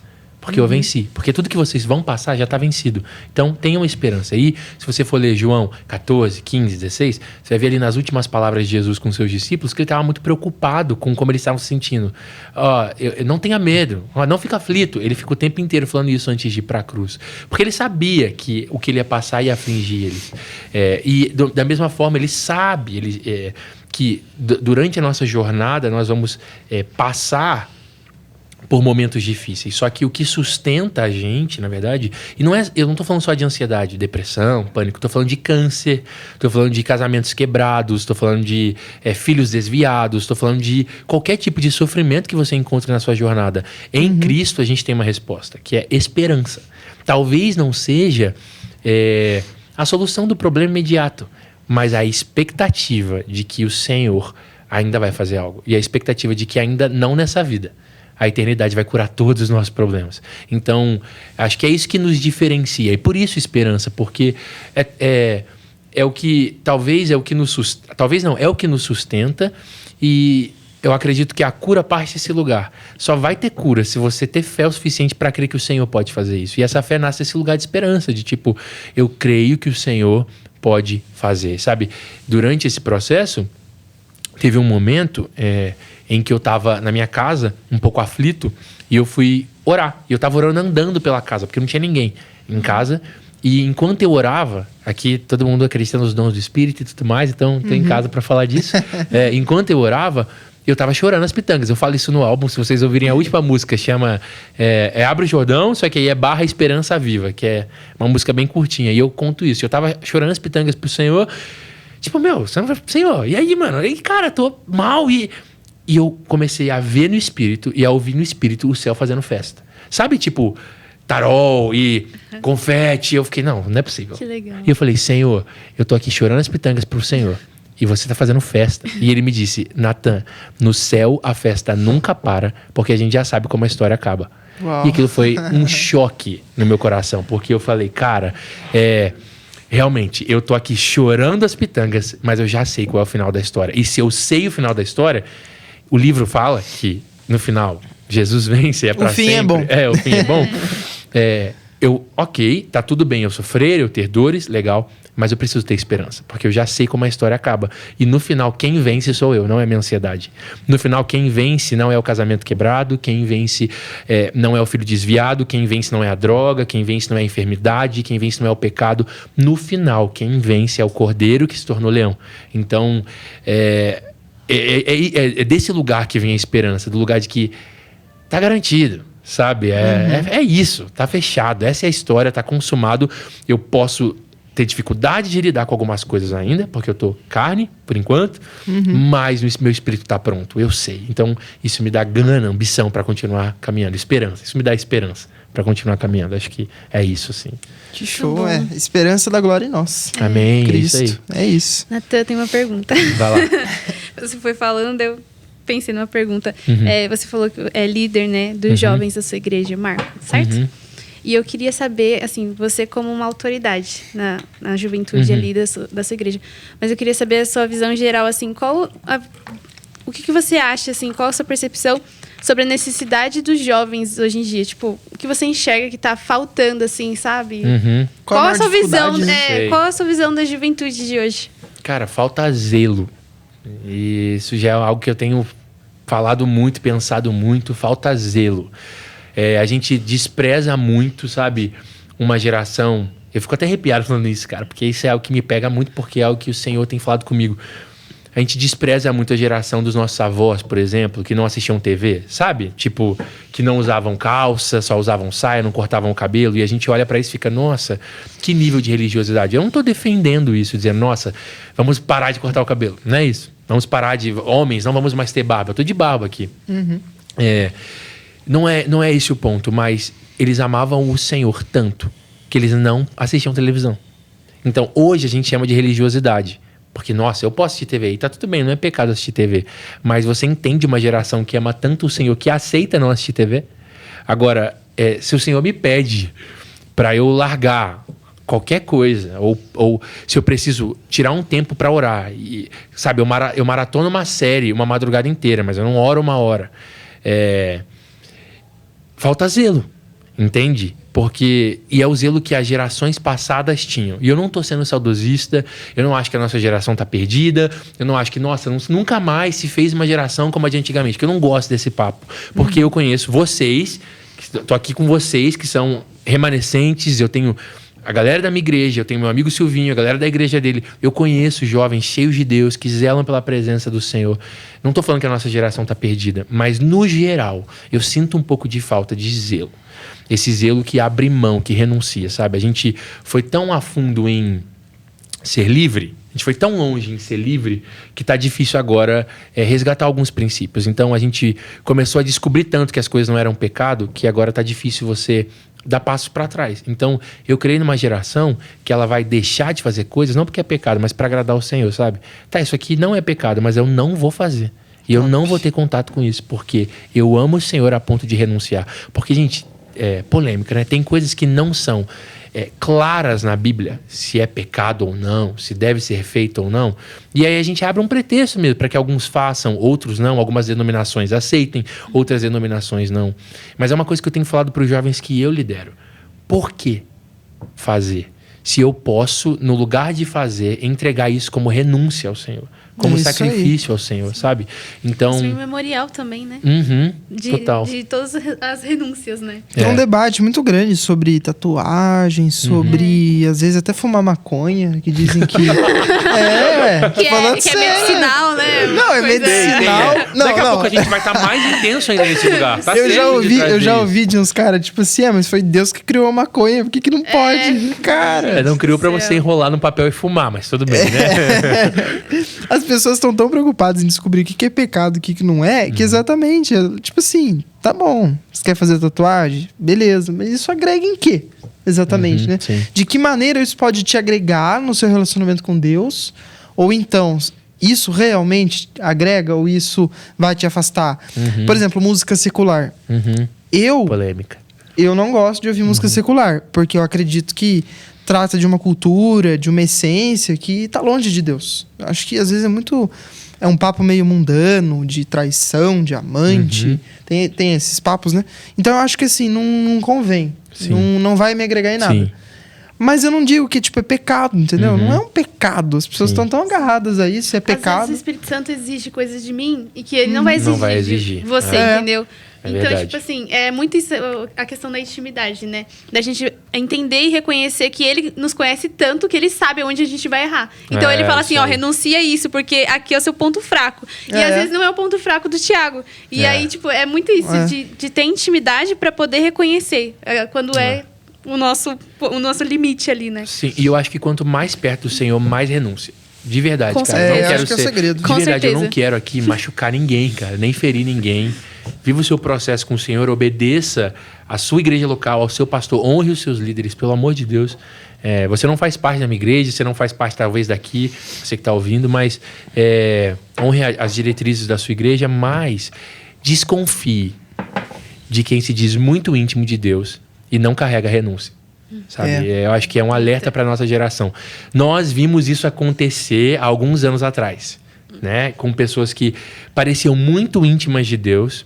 E eu falo isso com muito temor, não é para ofender ninguém, tá? A gente está só checando, né? Conferindo, nós estamos conferindo. Né? Uma análise. Nós vimos isso muito de perto, né? Pessoas que pareciam muito de Deus, que quando ministravam você ficava, uau! Mas pouca renúncia, é bem provável que a gente esteja perto de um escândalo. Então, quanto mais renúncia, caminhe perto de pessoas. Eu falo isso, cara. Eu falei esses dias pra alguém, eu falei, cara, eu quero sentar com alguma tia do coque, de cabelo branco, que não ouve, que nem assiste TV. Não que eu não vou assistir TV, mas, tia, e aí, mano, como é que é? Me fala, cara, porque sabe o que essas pessoas que têm muito zelo, elas me passam? Elas me dão a sensação de consolidação. Elas me dão firmeza. Obrigado, é isso, sabe? Porque é o tempo inteiro a gente se aproximando de pessoas muito de Deus, mas que são muito instáveis, sabe? E a gente e a gente tá muito perto de pessoas que são de Deus, mas fazem isso. São de Deus, mas fazem aquilo. Mas você não pode negar que ela é de Deus, porque ela é uma pessoa que flui em tal dom, que sei lá o quê. Amém. Glória a Deus pelo dom, glória a Deus pelo talento, glória a Deus pelo que Deus está fazendo através da vida dessa pessoa. Mas dom e talento nunca comprovaram que nós somos de Deus. Nunca comprovaram que nós temos vida com Deus. É fruto. Nós precisamos provar do fruto. E eu não estou pregando aqui um zelo religioso ou um legalismo, pelo amor de Deus. Mas eu me lembro quando, naquela fase intensa que eu contei para vocês no início, eu falei para minha mãe uma vez, não, porque um dia eu vou lá nessas pessoas e eu quero quebrar muitos tabus na igreja evangélica e mostrar para as pessoas que Deus é amor e intimidade. E eu lembro da minha mãe, cara. Minha mãe é sensacional. Ela me ouviu com muita gentileza, assim. Ela foi muito gentil comigo. E ela falou assim, filho, eu acho que você vai para outro lado. Eu, não, de jeito nenhum. Você não me conhece, você é mãe? E ela, não, eu acho que você vai para um lado de mostrar para as pessoas que é possível ter intimidade com Deus e ainda ser zeloso. E na época, eu... acho que ela talvez Deus vai dar mais clareza pra ela, sabe? Tipo, alguma coisa assim. E hoje eu me vejo exatamente nesse lugar, onde eu preciso resgatar princípios. Sabe por quê? Ó, você tá na política, você sabe, quanto mais princípio a gente quebra, né? Quanto Sim. mais valores, sabe, a gente quebra, mais a gente fica perto de uma inconstância, de um liberalismo, de um relativismo que, tipo assim... Uma sofre As pequenas libertinagem. raposinhas, Libertinagem. né? As pequenas raposinhas. Verdade. É Cara, verdade. quando você tem... Cara, eu não gosto de engenharia, mas vou dar um exemplo. Quando você Nem tem eu. uma... então, pura matemática. Eu fiz credo. publicidade, cara. Tá amarrado Chega. essa matemática. Eu gosto de matemática. Quando você vai... Mas tá fazendo psicologia, Mas ela faz... então. Mas, ó, humanas. gente, eu fiz tecnomecânica, depois eu fui Ah, psicologia. entendi. Ela é híbrida, né? Ela fica dos dois lados, né? Ali. Quando você tem uma base forte, você tá fazendo um edifício. Você monta uma base forte, firme, consolidada. Não vai cair. Não vai cair facilmente. Não vai cair Muito com bom. sopro. Uhum. Porque essa base é recheada de princípio, de valor. E cada princípio, cada valor é ali um fundamento. Uma fundação, né, do edifício. E o que a gente vê hoje, que pelo menos eu vejo, é que os jovens não têm raízes, entendeu? Não tem esse fundamento tão forte. Então, qualquer vento que bate, às vezes... Porque não consolidou esses princípios, não consolidou valor. Sim. E aí, se não tem base, qualquer vento vai desmoronar. Vai Verdade. cair. Cara, esse episódio aqui tá praticamente complementando, né? O primeiro. Porque a gente falou sobre isso, a gente entrou em todos esses assuntos. Uhum. Também. O que você falou sobre zelo, Deus falou muito forte comigo, porque tá complementando tudo aquilo que Deus já tá falando Que legal. comigo. Que é em questão de temer a Deus. É. Ter um coração temente. E quando você falou aquilo lá, que você tem muito medo de... o orgulho, não sei o quê... Que você falou pro pessoal quando tava ensaiando ainda, falou, nossa, a gente tem que... Nem sei se eu vou gravar, não sei o quê. Veio assim muito Mas forte. isso é uma assim. pureza, cara. uma Veio assim pureza. muito forte, assim. Ele tem um coração temente a Deus. Amém. Sim. Então, tipo assim, Amém. eu acho que isso é a chave, assim, pra esse tempo. Sabe? Pra a juventude desse tempo. O zelo e ter um coração temente a Deus. É isso aí. O livro de Provérbios, vocês são bons de Bíblia, vocês vão saber. Salomão, ele estabelece um requisito pra você alcançar a sabedoria. Tem um requisito, tipo assim, sem Só esse um. requisito, você não pode entender o que o livro fala, você não entende o que é sabedoria. Qual é esse requisito? Temor a Deus. É. O primeiro requisito é temer a Deus. É respeitar, entender que Ele é Deus, que Ele é soberano, que Ele é a fortaleza, que Ele é o Todo-Poderoso. Total. E a renúncia vem muito de um lugar de amor. Eu só renuncio porque eu amo. E não tô falando aqui de um lugar que, nossa, eu sou o cara que mais ama o Senhor, eu descobri, eu inventei a roda. Não é isso, cara. Mas quanto mais profundo você vai no Senhor e você como a gente falou aqui, né, encontrado por esse amor, fica mais fácil entregar. Então, talvez se a nossa geração se diz tão conhecedora do amor de Deus, talvez não. Porque tem pouca renúncia. E você lembra da mulher que entra na sala e quebra o vaso? Que era um vaso muito caro? Porque ela amava muito. Então, se tem muito amor, tem muita renúncia. Se tem pouco amor, não tem renúncia, entende? E o mais engraçado são duas histórias, né? A mulher pecadora que unge os pés de Jesus, depois tem Maria de Betânia, em Lucas 12, ungindo ele antes da morte. E aí, é engraçado que nesse episódio de Lucas 12, Judas fala, pra que isso? A gente podia dar pros pobres. O cara critica, né? A gente podia dar pros pobres esse dinheiro. E Jesus fala, cara, os pobres vocês sempre vão ter aqui, mas eu não. Ela entendeu, ela tá me ungindo. E eu oro pra que, cara, a nossa geração mesmo, os jovens desse tempo, se torne uma geração tão zelosa pelo Senhor que a gente ouça comentários de que a gente tá exagerando. Porque agora os comentários são que a gente tá exagerando pra outra ponta, não é? Tipo, e tem razão. E agora eu quero muito ouvir que o nosso zelo é exagerado. Eu sei que isso é um pouco escandaloso e polêmico, mas eu quero que as pessoas ao redor digam, pra que vocês estão entregando tanto?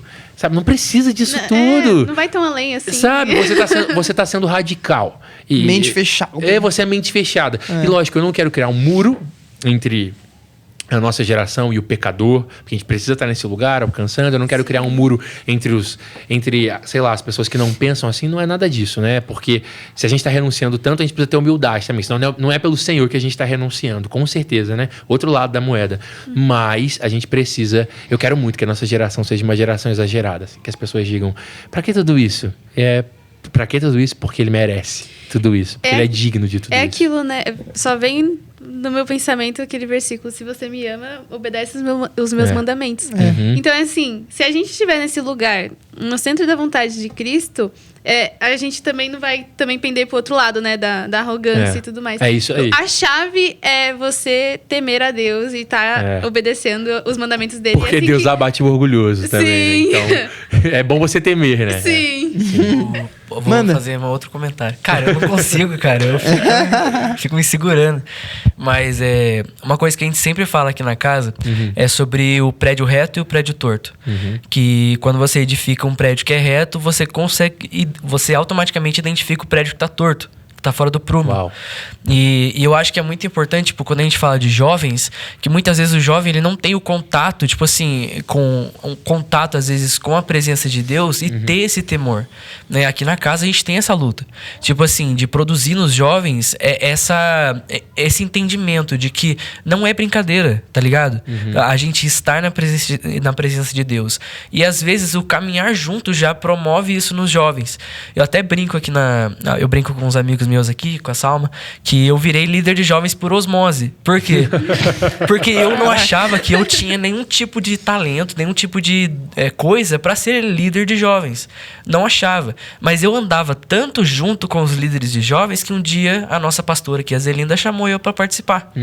E daí eu falei, cara, que demais. Tipo assim, porque depois eu passei a ter um entendimento. Falei, cara, a minha fé foi fortificada com a vida dos meus irmãos. Talvez eu não entendia na época quem era esse Deus que é tão poderoso na minha vida, mas eu entendo hoje. Por quê? Porque eu fui lapidado pela vida das pessoas que andavam junto comigo, tá ligado? Talvez eu era o prédio torto e do nada surgiu um monte de prédio reto ao meu redor. Eu tinha escolha. Eu alinhava, entende? Sim. Eu acho que isso é bem legal de falar também. Não, com certeza. Por isso que eu falei, a gente precisa estar perto de pessoas zelosas, mesmo que às vezes o zelo dela pra gente extrapole o limite.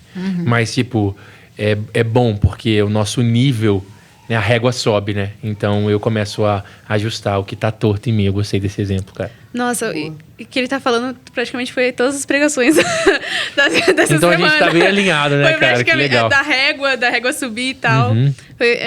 É isso, gente. Tá... Vamos tentar fazer um quadro aqui com ele? Eu queria fazer um bate-bola, bate-pronto, como é que Me fala? ajuda, Senhor. Tipo, lembra aqueles programas da... Eu sei. Qual da mulher, né? Um filme. Marília Gabriela. De frente com o Gabi. De frente com o Gabi. De frente com... do No Alvo. Vamos lá. Vamos tentar fazer um quadro desse. Um livro da Bíblia. João é... O João sem o primeiro João. Não, Só o Evangelho. O Evangelho de João. Uma pessoa da Bíblia que te inspira. Davi, o zelo. Uma pessoa da Bíblia que te magoou. Me magoou? Que você se decepcionou com ela. Eu tenho uma. Se te ajudar... Fala. Nicodemos. Fala a sua. Nicodemos. Nicodemos, É uma pessoa que poderia ter ido além e decepcionou. Salomão é decepcionante demais. Nossa, Verdade. demais, É cara. verdade. Mas eu acho que fora esses exemplos... Cara, Sansão é decepcionante. Sim. Sansão. É bem decepcionante. Verdade. Foi a primeira decepção, Não, né? o arco da história dele parece que vai, tipo, ser redentivo. E aí, tipo... Sim, daí- Claro, né? No final teve toda a história, Até dar mas... uma curvinha pra cima. Você fica, caramba, Sansão, Mas eu acho que... Cara, Davi. Posso usar? Acho legal isso, cara, dele ser... a pessoa que eu mais... Depois de Jesus na Bíblia. Amo. E depois, ao mesmo tempo, ser uma decepção. Porque o nível de zelo que ele tinha pela presença de Deus, ele cair numa daquela... É uma decepção, mas é um alerta também. Então fica de lição pra gente. Porque ao mesmo tempo que a gente pode ser muito zeloso, a gente pode acabar caindo. Então... Todo mundo tá sujeito, né? todo mundo tá sujeito. Não pode também achar que... Enfim... Mas me dá uma raiva, cara. Como que o cara estabelece um culto 24/7 diante da arca de Deus, mano? O cara criou o modelo de sala de oração. E, meu Deus, e aí depois? Mas tudo bem, ele é ser Uma humano. moça acabou... Fica a dica aí, jovens. Uma moça, cara. Só uma moça. Presta atenção. Uma Presta olhadinha atenção. pro lugar errado. Já era. Um versículo. Um versículo? Cara, peraí. Eu posso abrir? Porque eu tô com medo de falar. É no Salmo 91. Eu só não vou levar o versículo Não, exato. é que às É o que vezes é fala. difícil lembrar Porque o a mim versículo. se apegou com amor. Deixa eu só pegar a referência pra falar. Tá. Enquanto isso, pensa no outro... Ai, deixa. Ó, peraí, já tá rapidinho aqui. Eu tô, É legal inclusive, no essa Evangelho de dinâmica. João aqui. Tá vendo? Eu falei que era meu favorito. Salmos 91.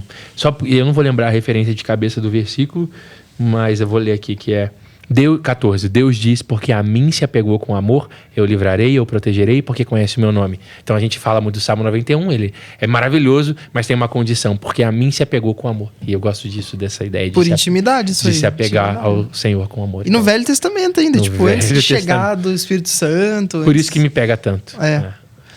Tem uma aí? Deixa eu pensar. Eu tenho duas, mas tô vendo qual que é melhor. É um tema. Pra eu perguntar. Um fruto do Espírito. Alegria. Alegria. Alegria é bom.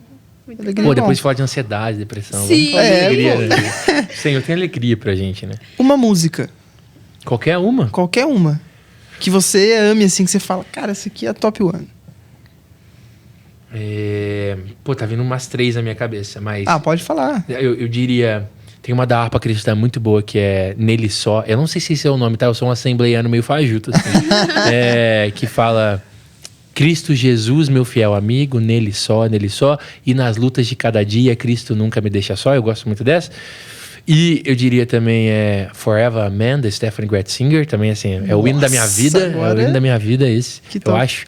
Acho que são essas duas. Vai, tá bom. É isso. Qual você acha que é a característica principal que um líder precisa ter para inspirar? Pra inspirar. Eu vou ficar com devoção ao Senhor, a presença de Deus. Aí é porque é a principal, né? Se a gente for colocar numa ordem de prioridades. Primeiro, top 1. Alguém Boa, falou top 1 aí. País que você queira viajar. Vai ser muito... Cara, eu vou parecer tão simplinho agora. Paraguai. Estados Unidos, não. É porque parece que todo mundo quer ir para os Estados Unidos. Mas, cara, eu já tentei, tive o visto negado. Mas na hora Puxa. certa eu sei que o Senhor vai... Isso acontece com muita gente, cara. O pessoal nega cara, o visto lá. Consulado americano, Deus abençoe vocês. Em nome de Jesus. Tem que orar por eles, viu? Falar pra você. Nossa, a vontade que dá não é de orar, é de quebrar os vidros todos, assim, quando você é negado, dá uma raiva. Mas, né, fruto do Espírito, vamos... Faz parte. Faz parte. parte. Tem mais algum tema? Depois a gente bola isso legal. Isso aqui foi mais espontâneo dessa vez. Pioneiramos. Foi mais espontâneo. Um tema que você queira tratar numa música futura. Que você ainda não lançou, que você ainda não... Mas um tema que você queira explorar mais. Zelo, eu acho. A gente falou Zelo. disso. E eu tenho, cara, uma série de músicas lá escritas, guardadinhas.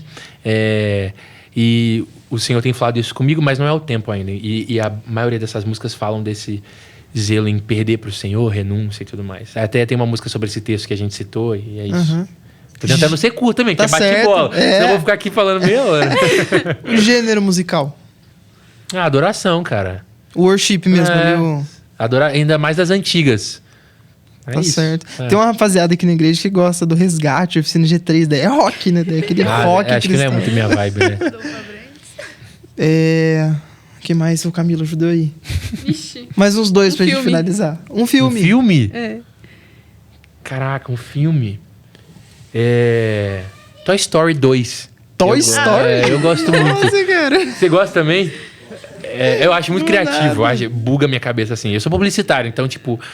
Naquele ano, gente, a gente tá falando de 1997, eu acho, ou 99, fazer um filme daquele nível. Qualidade muito boa, Que né? isso, cara? E quem pensou em brinquedo que, sabe, achei muito legal, assim. Posso Muito- falar? Mas eu tenho uma. Vai lá.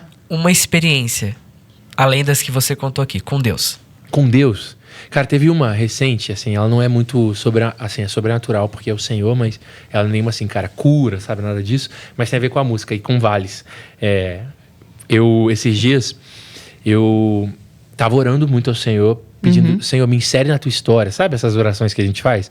Sabe quando você tá se sentindo meio de canto na história de Deus? Tipo, Senhor, será que eu tô fazendo mesmo algo pro Senhor?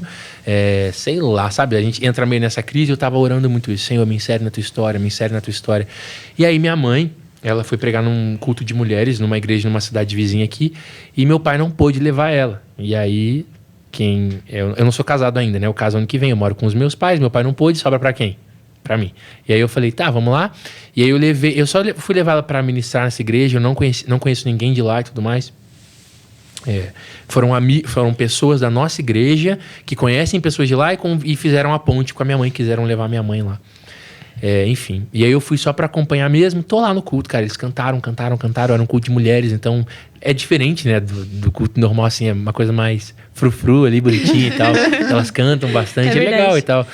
E aí elas cantaram bastante, e aí no meio do culto, a pastora de mulheres falou assim, cara, eu preciso... tem uma pessoa aqui que vai contar um testemunho, é a minha mãe, só que a minha mãe, ela não vai conseguir contar, porque ela tá muito emocionada. E a mãe dela foi lá na frente, ela falou assim, ó, minha mãe vai ficar do meu lado e eu vou contar o testemunho por ela, porque ela tá muito emocionada. E realmente, ela tava chorando bastante. E era uma pessoa visivelmente em tratamento de câncer. E ela não vai contar, eu vou contar por ela só vai ficar aqui comigo. E, cara, eu tô lá, tipo, minha mãe vai pregar, vou esperar. Eu amo ver minha mãe pregar, então... Aí ela começou a contar que a mãe dela descobriu um câncer em 2018, passou por um tratamento, e foi um período muito difícil, quimioterapia, aquela história do câncer que a gente sabe, é muito difícil mesmo, né? É pesado. É pesado. E aí ela foi contando, mas ali a gente ouvindo aquilo, ela... começou a contar, mas o Senhor sustentou ela, e o Senhor, a gente provou da bondade do Senhor, e eu me alegrando com aquilo, todo mundo, nossa, glória a Deus, é isso. E ela falou, cara, e teve uma música que sustentou minha mãe nesse período, e o nome dessa música é Vales. E por incrível que pareça, o cantor dessa música tá aqui hoje. E é por isso que minha mãe tá tão emocionada. Gente, eu não acreditei, assim, na hora eu comecei a chorar muito, minha mãe começou a chorar primeiro, ela ficou, cara, que isso? E aí ela falou assim, minha mãe descobriu que tá com câncer outra vez, e ela acabou de passar por uma cirurgia. Enfim, eu tô contando o testemunho da moça aqui, né? Mas o Senhor tem cuidado dela, e essa música tem sido a música que tem sustentado ela em fé para enfrentar. E a gente não faz ideia de que o Natan ia estar aqui hoje, e ele tá. Tipo assim, eu não ia para esse culto, eu fui porque meu pai não pôde levar minha mãe, então eu tive que levar ela numa cidade vizinha, e chegou lá, quando ela falou isso, o Senhor falou no meu espírito, você tá inserido na minha história. Tipo, às vezes a gente pensa tanto que porque não é tão grande, eu não tô fazendo nada de relevante, eu não tô fazendo nada de tão grande, eu não tô na frente de grandes movimentos, sei lá. Minha música não tem tantos streamings, sei lá. Mas o Senhor me disse, você tá inserido na minha história, porque se uma música sustenta uma mãe de família no processo de luta contra o câncer, em fé, e aproxima ela do Senhor... Se isso não é estar inserido, e se isso não é sucesso, o que é sucesso então? Então, cara, eu abracei ela, eu fiquei, obrigado por me deixar fazer parte da sua história com Deus.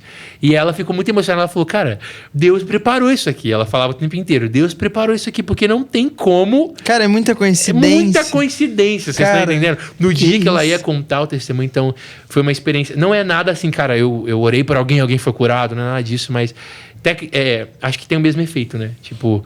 das nossas dores, curadas do Senhor, curando outras pessoas, daquilo que é o nosso pequeno sim para Deus, ele fazendo grandes coisas, né? Então, acho que foi... É algo que pode parecer simples, mas que eu acho que já valeu, tipo assim, toda a produção da música, toda a organização, todos os treinamentos, todo o trabalho que envolveu, só isso já valeu.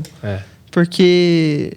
E essa experiência que você contou é, tipo, Deus falando... Natan, você acertou, cara. Era isso. Segue nisso. Como você disse, eu ouvi o seu sim, então vamos nessa. Vamos mergulhar. Muito show. Eu queria te perguntar uma coisa curiosa agora. Meu Deus. Você já presenciou algum milagre? Algo assim, nítido ou uma situação... Porque nem todos, né? Às vezes chegam a ver um milagre assim na frente. Cara, isso é um milagre. Só pode ser um milagre. Mas alguns sim. Queria saber de você, se você já viu, ou se não, ou se é um milagre em outro sentido. Eu acho que quem foi no Descende viu muitos milagres, né? Eu vi bastante gente de cadeira de roda andar lá, foi bem legal. Caramba. Mas eu já... Lá na igreja a gente tem uma ênfase... Oi? Foi bem legal, cara, isso é irado, isso é muito louco. Lá na igreja a gente dá muita ênfase para os dons, pelo menos nos jovens, para os dons espirituais, para o sobrenatural. Então é algo que a gente, o Silvinho sabe, a gente está sempre em contato. Então eu já vi pessoas serem curadas, contar testemunho lá na frente, já oramos por pessoas por cura e tudo mais. Mas, cara, eu acho que teve um milagre que foi em mim, porque quando minha mãe estava grávida, e na última ultrassom lá antes de eu nascer, não tinha um rim. E aí, tipo assim, os médicos falaram, olha, ele vai nascer e vai ter muitas complicações. Você não tinha um rim? Um rim. Só tinha são dois, né, gente? Rins, cara, né? Eu não sei. Ela que estuda anatomia aqui. Sim, são dois. São dois rins. E aí eu tinha um, mas o outro não se formou. Nossa. Então aí minha mãe... Aí ele falou, olha, seu filho vai ter muitas complicações, porque Porque ele não tem um rim, blá blá blá, aquela coisa toda. Uau. E aí minha mãe, bem do coque, falou: ele vai ter um rim sim, ele vai ter 2 rins sim. E aí ela reuniu as Power Rangers da oração, tô brincando, as amigas dela de oração, né? Por isso é muito bom ter amigos de oração. Também, então, se reúne. Então, depois posso sair daqui lá. As Vingadoras. Reuniu as Vingadoras, na brincadeira, as amigas dela de oração. E elas fizeram aquela coisa bem pentecostal, assim, de uma semana, sabe? A campanha e tal, em casa. E aí, quando foi o bebê... Quando eu fui nascer, o bebê sou eu, né? Quando eu fui nascer, eu urinei na mão do médico. E aí o médico falou: mãe, não precisa se preocupar. Ele acabou de urinar na minha mão, tá tudo certo. Ele tem os 2 rins, assim. Então, um milagre mesmo. Porque isso é impossível crescer um rim em alguém. Ainda mais nessa altura da gestação, né? No final. Então, foi algo feito na base da oração. Foi o poder do Senhor mesmo, assim. Então, graças a Deus eu tenho 2 rins, galera. Amém. É uma das coisas que a ciência não pode explicar, né, cara? É uma das coisas que não tem... Foi um milagre, né? E são vários casos, assim, que são pequenos, que não viram na mídia global, assim, mas, cara, a ciência não explica. Simplesmente não explica. Pra gente ir concluindo, queria saber o que você pensa de família, né? Se você falou que tá querendo casar, que tá caminhando pro casamento, você sonha em ter filhos, ter uma casa. Com o que você trabalha também, não perguntei. Conta um pouco do seu futuro, assim, do seu planejamento. Legal. Cara, eu me formei em publicidade e hoje eu tenho uma urgência, né? Acho que o Pimenta sabe bem o que é isso. É uma agência onde eu atendo clientes e a gente tem soluções em comunicação. Então, a gente faz conteúdo para redes sociais, tráfego pago, design, branding, toda essa parte eu faço para os meus clientes. Então, esse é o meu trabalho hoje. Eu saí do CLT faz uns 2, 3 anos já e, graças a Deus, tem dado certo. E hoje eu namoro. Na verdade, assim, a gente eu tô devendo um pedido oficial, mas a gente já... crente, né? A gente começou a organizar o casamento. E aí, ainda nem rolou o pedido, mas a gente já tá de contrato. A gente casa em 10 meses. Faltam 10 meses pra gente se casar.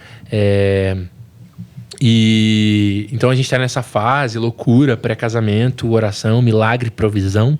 E é isso. Eu penso... família, pra mim, é um sonho. Hoje é um sonho, né? Então, eu penso... Eu não consigo me ver fazendo o que eu faço, seja na esfera dos negócios, da comunicação, ou seja na esfera da igreja mesmo, no ministério, sem ter a Jai, que é minha namorada, /noiva, comigo. Então, hoje eu penso que tudo que o Senhor tem para mim, seja ministerialmente, ou seja, enfim, qualquer outro âmbito, parte desse lugar da família. Então, eu tenho aprendido, na verdade. Acho que quem tá em casa, quem aqui... Não sei se tem alguém aqui que tá noivo, tá namorando. Vocês são muito novos também, né? Nossa, aqui é tudo criança. Não tá na fase ainda. Mas vocês vão perceber isso. Quando chegar a hora de vocês casarem, vocês vão perceber que o Senhor começa... o Silvinho também vai casar daqui a um mês. Praticamente. E o Senhor começa a virar muitas chaves dentro de você e te dá um coração para. Então, eu tenho agora recebido do Senhor, aos poucos, um coração para a família. Então, eu tenho começado a enxergar na perspectiva da família tudo que o Senhor vai fazer na minha vida. Assim. Então, não vai existir, não é mais ministério do Natan, ou, sabe, trabalho do Natan, profissão. Agora é a partir desse lugar da família. Então, está sendo um processo... lento, mas muito gostoso, assim, de aprender o que é sonhar com família. Não só aquele sonho, quero casar com uma menina tal e ter 2 filhos. Sabe aquela coisa bem jovem, assim, bem adolescente? Não, filho mas vai se chamar fulano, ciclano. Isso, fazer aquele brincadeira, 21, 1, 2, 3, 4, sabe? Mas tá sendo legal, assim, esse processo de verdade, no Senhor, aprender o que é ter uma família nos moldes do Senhor, assim, bem, bem legal mesmo. Cara, família, eu acho que, tipo... Deus inventou o homem, né? Mas isso é natural. Cara, a família é a melhor versão de Deus. Família é tudo, cara. É verdade, cara. Base, é consolo, é momentos de alegria, poder passear, poder abraçar o seu pai, a sua mãe. Isso os seus irmãos. Isso é muito, muito valoroso. É uma coisa linda, assim, que acho que vem muito da natureza de Deus. É uma coisa demais, cara. A gente também aqui na igreja, a gente jovem... A gente vai na contramão do que muitos jovens pensam hoje. A taxa de natalidade está caindo. Os jovens estão querendo cada vez menos ter filho. Fala, é verdade. Né? Prega isso. E aqui na nossa igreja a gente recebe esse ensinamento, esse alvo né? De formar uma família, Valorizar, né, a família. de ter filhos, de ter uma casa, de ter um emprego. E isso é tudo. É simples, mas é... É que bom que você tocou nesse assunto, porque acho que o jovem cristão... Eu vou falar de mim, eu não vou falar do jovem cristão. Eu fui um jovem cristão que queria casar, queria ter filhos, mas não enxergava a partir dessa perspectiva, como a família sendo o centro desse lugar das minhas realizações. Os sonhos e as promessas e as palavras de Deus a partir da família. Então, cai muito nesse lugar de eu vou viver na minha vida o dia que der, né? Tipo, ou a hora que der, eu resolvo isso. Ou então, vem de lugar de eu preciso casar para satisfazer uma carência e não por um propósito do Senhor, né? São dois lados da mesma moeda, perigoso. Mas a gente precisa cada vez mais resgatar isso o mais cedo. Que bom. Você com 17, eu não sei quantos anos você tem. 20. Já estão... O pessoal aqui já está entendendo isso. Acho que tem 19, Pimenta? 20. E você? A Salma é mais nova. 18, cara. 18. Então, já está entendendo isso. Porque realmente os jovens não querem mais ter filho. Casar ainda... O jovem cristão ainda quer, mas fala muito mais de um lugar de carência às vezes. Mas nós precisamos urgente entender mesmo que a família é um propósito do Senhor e que filhos... Lá na igreja eu tenho uma amiga, ela lidera com a gente os jovens, a Deb, e ela fala, eu vou ter quantos filhos o Senhor quiser. Porque se Ele me deu os filhos, Ele vai sustentar os filhos. E a gente entende, hoje principalmente, ter filhos como uma missão de, cara, povoar a terra com um povo santo, né? Sim. Multiplicai-os, né? É isso. Total. A família também, ela se trata de governo, né? Então, assim, na área que eu estudo, fala muito que a família é a base da sociedade. E é a partir da família que a gente modula toda uma sociedade, uma geração, um governo. Então, tipo assim, a gente tem que ter esse pensamento mesmo, de que é a partir da nossa família, né? Que a gente pode... continuar com o propósito. É isso aí, amém. Eu tenho um comentário, a gente tem a nossa pastora que veio ela é quase uma filha dessa casa, ela é filha, Maria Irene. Ela pregou uma vez pra gente o ano passado no retiro e ela comentou muito de família. E ela falou que um filho é como se você estivesse subtraindo nas próximas gerações. 2 filhos você está igualando e a partir de 3 você está somando para formar uma geração a partir da sua família. Uau, aí, tem que multiplicar. Tipo, então, assim, casal tem que multiplicar. Ela diz que é de 3 para cima, porque a partir de 3 você vai estar somando para as próximas gerações. Muito legal. Ela é muito inteligente em geopolítica. Inclusive, ela estuda muito política. Tem um livro dela aqui atrás. Ela... Pô, deve estar aqui embaixo. Aqui. Ela é uma mulher de Deus e... Essa aqui. Vencendo a batalha eleitoral. Tá vendo? É a prova que ela... Caramba! Ela trabalha com essa questão da política de governo, né? Tem até uma fotinho dela aqui. Ela é boliviana. Que legal, cara. Ela é demais, cara. E aí, ela fala dessa questão geopolítica, né? De tipo assim, na Europa, os muçulmanos têm 6 filhos. Então, assim, daqui a alguns anos, quem vai estar maior? A cultura islâmica ou o cristianismo? Isso é, tipo, geopolítica. São contas. Então, a gente, que nem você falou, precisa realmente povoar a terra. Não pode ter essa mentalidade, porque senão depois há um avanço. Talvez a nossa fé não tenha a liberdade que tem hoje, porque hoje em dia a gente tem uma liberdade de expressão, de professar a nossa fé, mas tem que tomar cuidado pelos próximos anos. Né? Por isso, eu acho que isso ela traz esse ensinamento. Acho que ser pai, gerar, ser mãe, né? Ter uma família dá trabalho. E a nossa geração quer o menos de trabalho possível, né? Então, muita gente, você ouve na internet, eu amo ser mãe, mas eu odeio a maternidade, né? Nossa. Ou pais que não assumem os seus filhos, ou casais que estão há anos namorando e não casam, porque tem medo da responsabilidade de assumir um casamento. E realmente vai ter confronto, vai ser dor. Você vai ter ali momentos de embate, você vai ter ali momentos onde você vai ter que sacrificar a sua vontade. Vai dar trabalho, mas não é porque vai dar trabalho que precisa ser evitado, né? Na verdade, muito pelo contrário. Se dá trabalho é porque é valioso, né? Tudo que custa é porque tem valor, né? Se custa, tem valor. Então, vai custar ser pai, vai custar ser mãe, vai custar casar, vai custar assumir um compromisso, mas se custa é porque tem valor. E a gente está dando tanto valor para outras coisas quando esse ainda é o mandato de Deus para nós, né? Esse ainda é nossa primeira vocação, ter uma família. Então, tô com vocês nessa. Vai, família! Vai, família! Faça filhos. Alguém tem mais uma pergunta, algum tema? Então, tem? Não, eu só ia falar que, assim, tá sendo muito legal porque tem na linha do tempo agora da nossa conversa. Praticamente tudo se ligando, tudo se conectando, né? Verdade. Tipo, tudo. Até a questão do zelo, da questão da renúncia, né? Você falou que custa ter uma família, custa também ser cristão. Então, tipo assim... É mais uma renúncia, né? Mais uma Isso. renúncia. Então, tipo assim, dá pra ver, é perceptível que a conversa fluiu no sentido de essência do cristianismo, né? Amém. Essência de ser cristão. Aham. Aqui na casa a gente tem uma palavra profética por ano. Então, cada ano a equipe pastoral profética recebe uma palavra de Deus. Muito legal. E a gente trabalha em cima disso. E a palavra desse ano é conexão. Uau. E Então- foi o que você falou ainda. Uhum. Você falou E Verdade. ainda, e conexão. digo mais, a gente não te conhecia. Uhum. E o Pimenta, cara, você mandou muito bem chamar esse cara. É uma conexão, porque você conheceu ele numa conferência. Então... Conta aí. O cara, eu nunca tinha, assim, conversado muito tempo com você, Sim, né? verdade. Eu acho que a única vez que a gente se encontrou, assim, pessoalmente foi na igreja do nosso amigo Cravo. E ele ministrou adoração. E naquele dia eu lembro que eu até caí, eu desmaiei no espírito lá. Não, aquele dia foi Nossa, embaçado. Foi muito Foi, louco, né? cara. Foi muito louco. Ele ministrou adoração, daí teve um outro pastor que pregou. Foi, um amigo também. E eu fui muito impactado pela vida do Nathan naquele dia, entendeu? Eu não sabia quem ele era, a gente só Glória tinha um a Deus. amigo em comum. E aí, sei lá como é que você pegou meu telefone. Foi, na verdade, porque assim... Cara, stalkeou. Ah, é verdade, lembrei.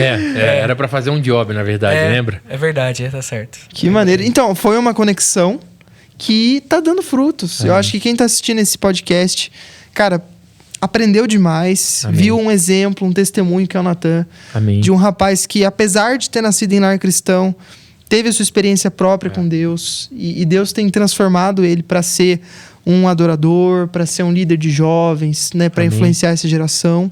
E eu tenho certeza que quem assistiu tá sendo abençoado, tá Amém. aprendendo, Glória a Deus. tá sentindo isso, porque olha, hoje foi um dos grandes episódios, viu? Amém. Parabéns pelo seu testemunho, pela Glória sua a Deus, história. que bom. E agradeço a Camila também. Eu acho que seria muito legal. Não sei se vocês têm mais algum comentário, mas você fazer um desfecho, mandar um recado para essa geração, né, do que você acredita, assim, de como você realmente pode agregar além da sua vida e um recado para todos os jovens que estão nos ouvindo nesse momento. Amém, cara. Eu já agradeço agora, posso agradecer? Antes Pode, de falar, pode. obrigado pelo convite, Pimenta, pela conexão. Foi muito especial mesmo, assim, pra mim. Eu nunca tinha feito nada parecido. E mais do que o podcast, enfim, o que a gente tá fazendo, a conexão, que é a palavra que vocês têm.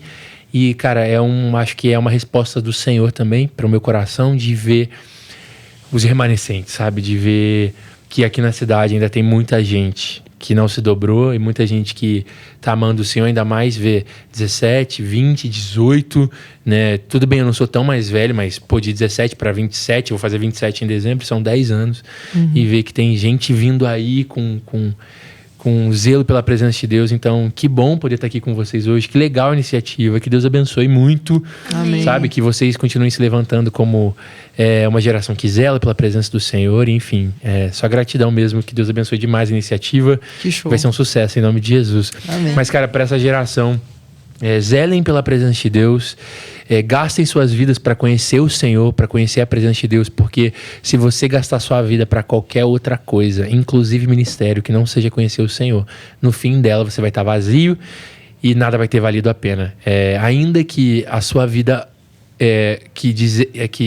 ainda que quando você disser sim para o Senhor, os seus ideais sejam derrubados, a sua vontade, os seus sonhos não se concretizem, não se realizem, se você estiver obedecendo ao Senhor e gastando sua vida para conhecer Ele, quando você chegar no fim dela, você vai olhar para trás e vai ver que valeu a pena, porque só a presença do Senhor tem o poder de nos completar, de nos satisfazer, e eu falo isso por experiência própria. Se você chegou até aqui é porque você ouviu minha história. Então, se eu tenho um conselho para te dar, gaste a sua vida para conhecer o Senhor, gaste sua vida para zelar pelo Senhor, seja exagerado em amar a Deus, seja exagerado em zelar pelas coisas de Deus, porque é isso que no fim dos nossos dias, da nossa vida, vai fazer a gente olhar para trás e dizer, cara, valeu a pena. Eu tenho tudo que eu preciso, eu tive tudo que eu precisei e foi o Senhor e vai continuar sendo. Então, eu sei que é simples e talvez você já tenha ouvido muito isso, mas é porque, como ela disse, é a essência. É o que é primordial, é o que é prioridade, é conhecer o Senhor. E essa é a minha história. Minha vida mudou não quando eu fiz algo, quando eu ganhei um cargo, quando eu ganhei um título, quando eu descobri meu chamado, quando eu descobri meu propósito, quando eu ganhei uma missão. Minha vida mudou no dia em que eu conheci a presença de Deus. Então, gastem suas vidas para conhecer a presença do Senhor, para ter intimidade com o Senhor em oração, em jejum, lendo as Escrituras, se alimentando das Escrituras, adorando ao Senhor, porque é isso que vai fazer valer a pena no final. Ele é tudo que a gente tem. É isso, cara, eu acho. É isso que eu tenho para dizer. Pessoal, a gente agradece a audiência de vocês que estão aqui, que acompanharam o podcast até o fim. Esse episódio que de verdade foi super especial, super proveitoso. Eu espero que Deus abençoe a vida de todos vocês, que Deus abençoe a vida do Natan. Amém. Obrigado por ter vindo também. Eu que agradeço. E olha, um grande abraço para vocês, pessoal.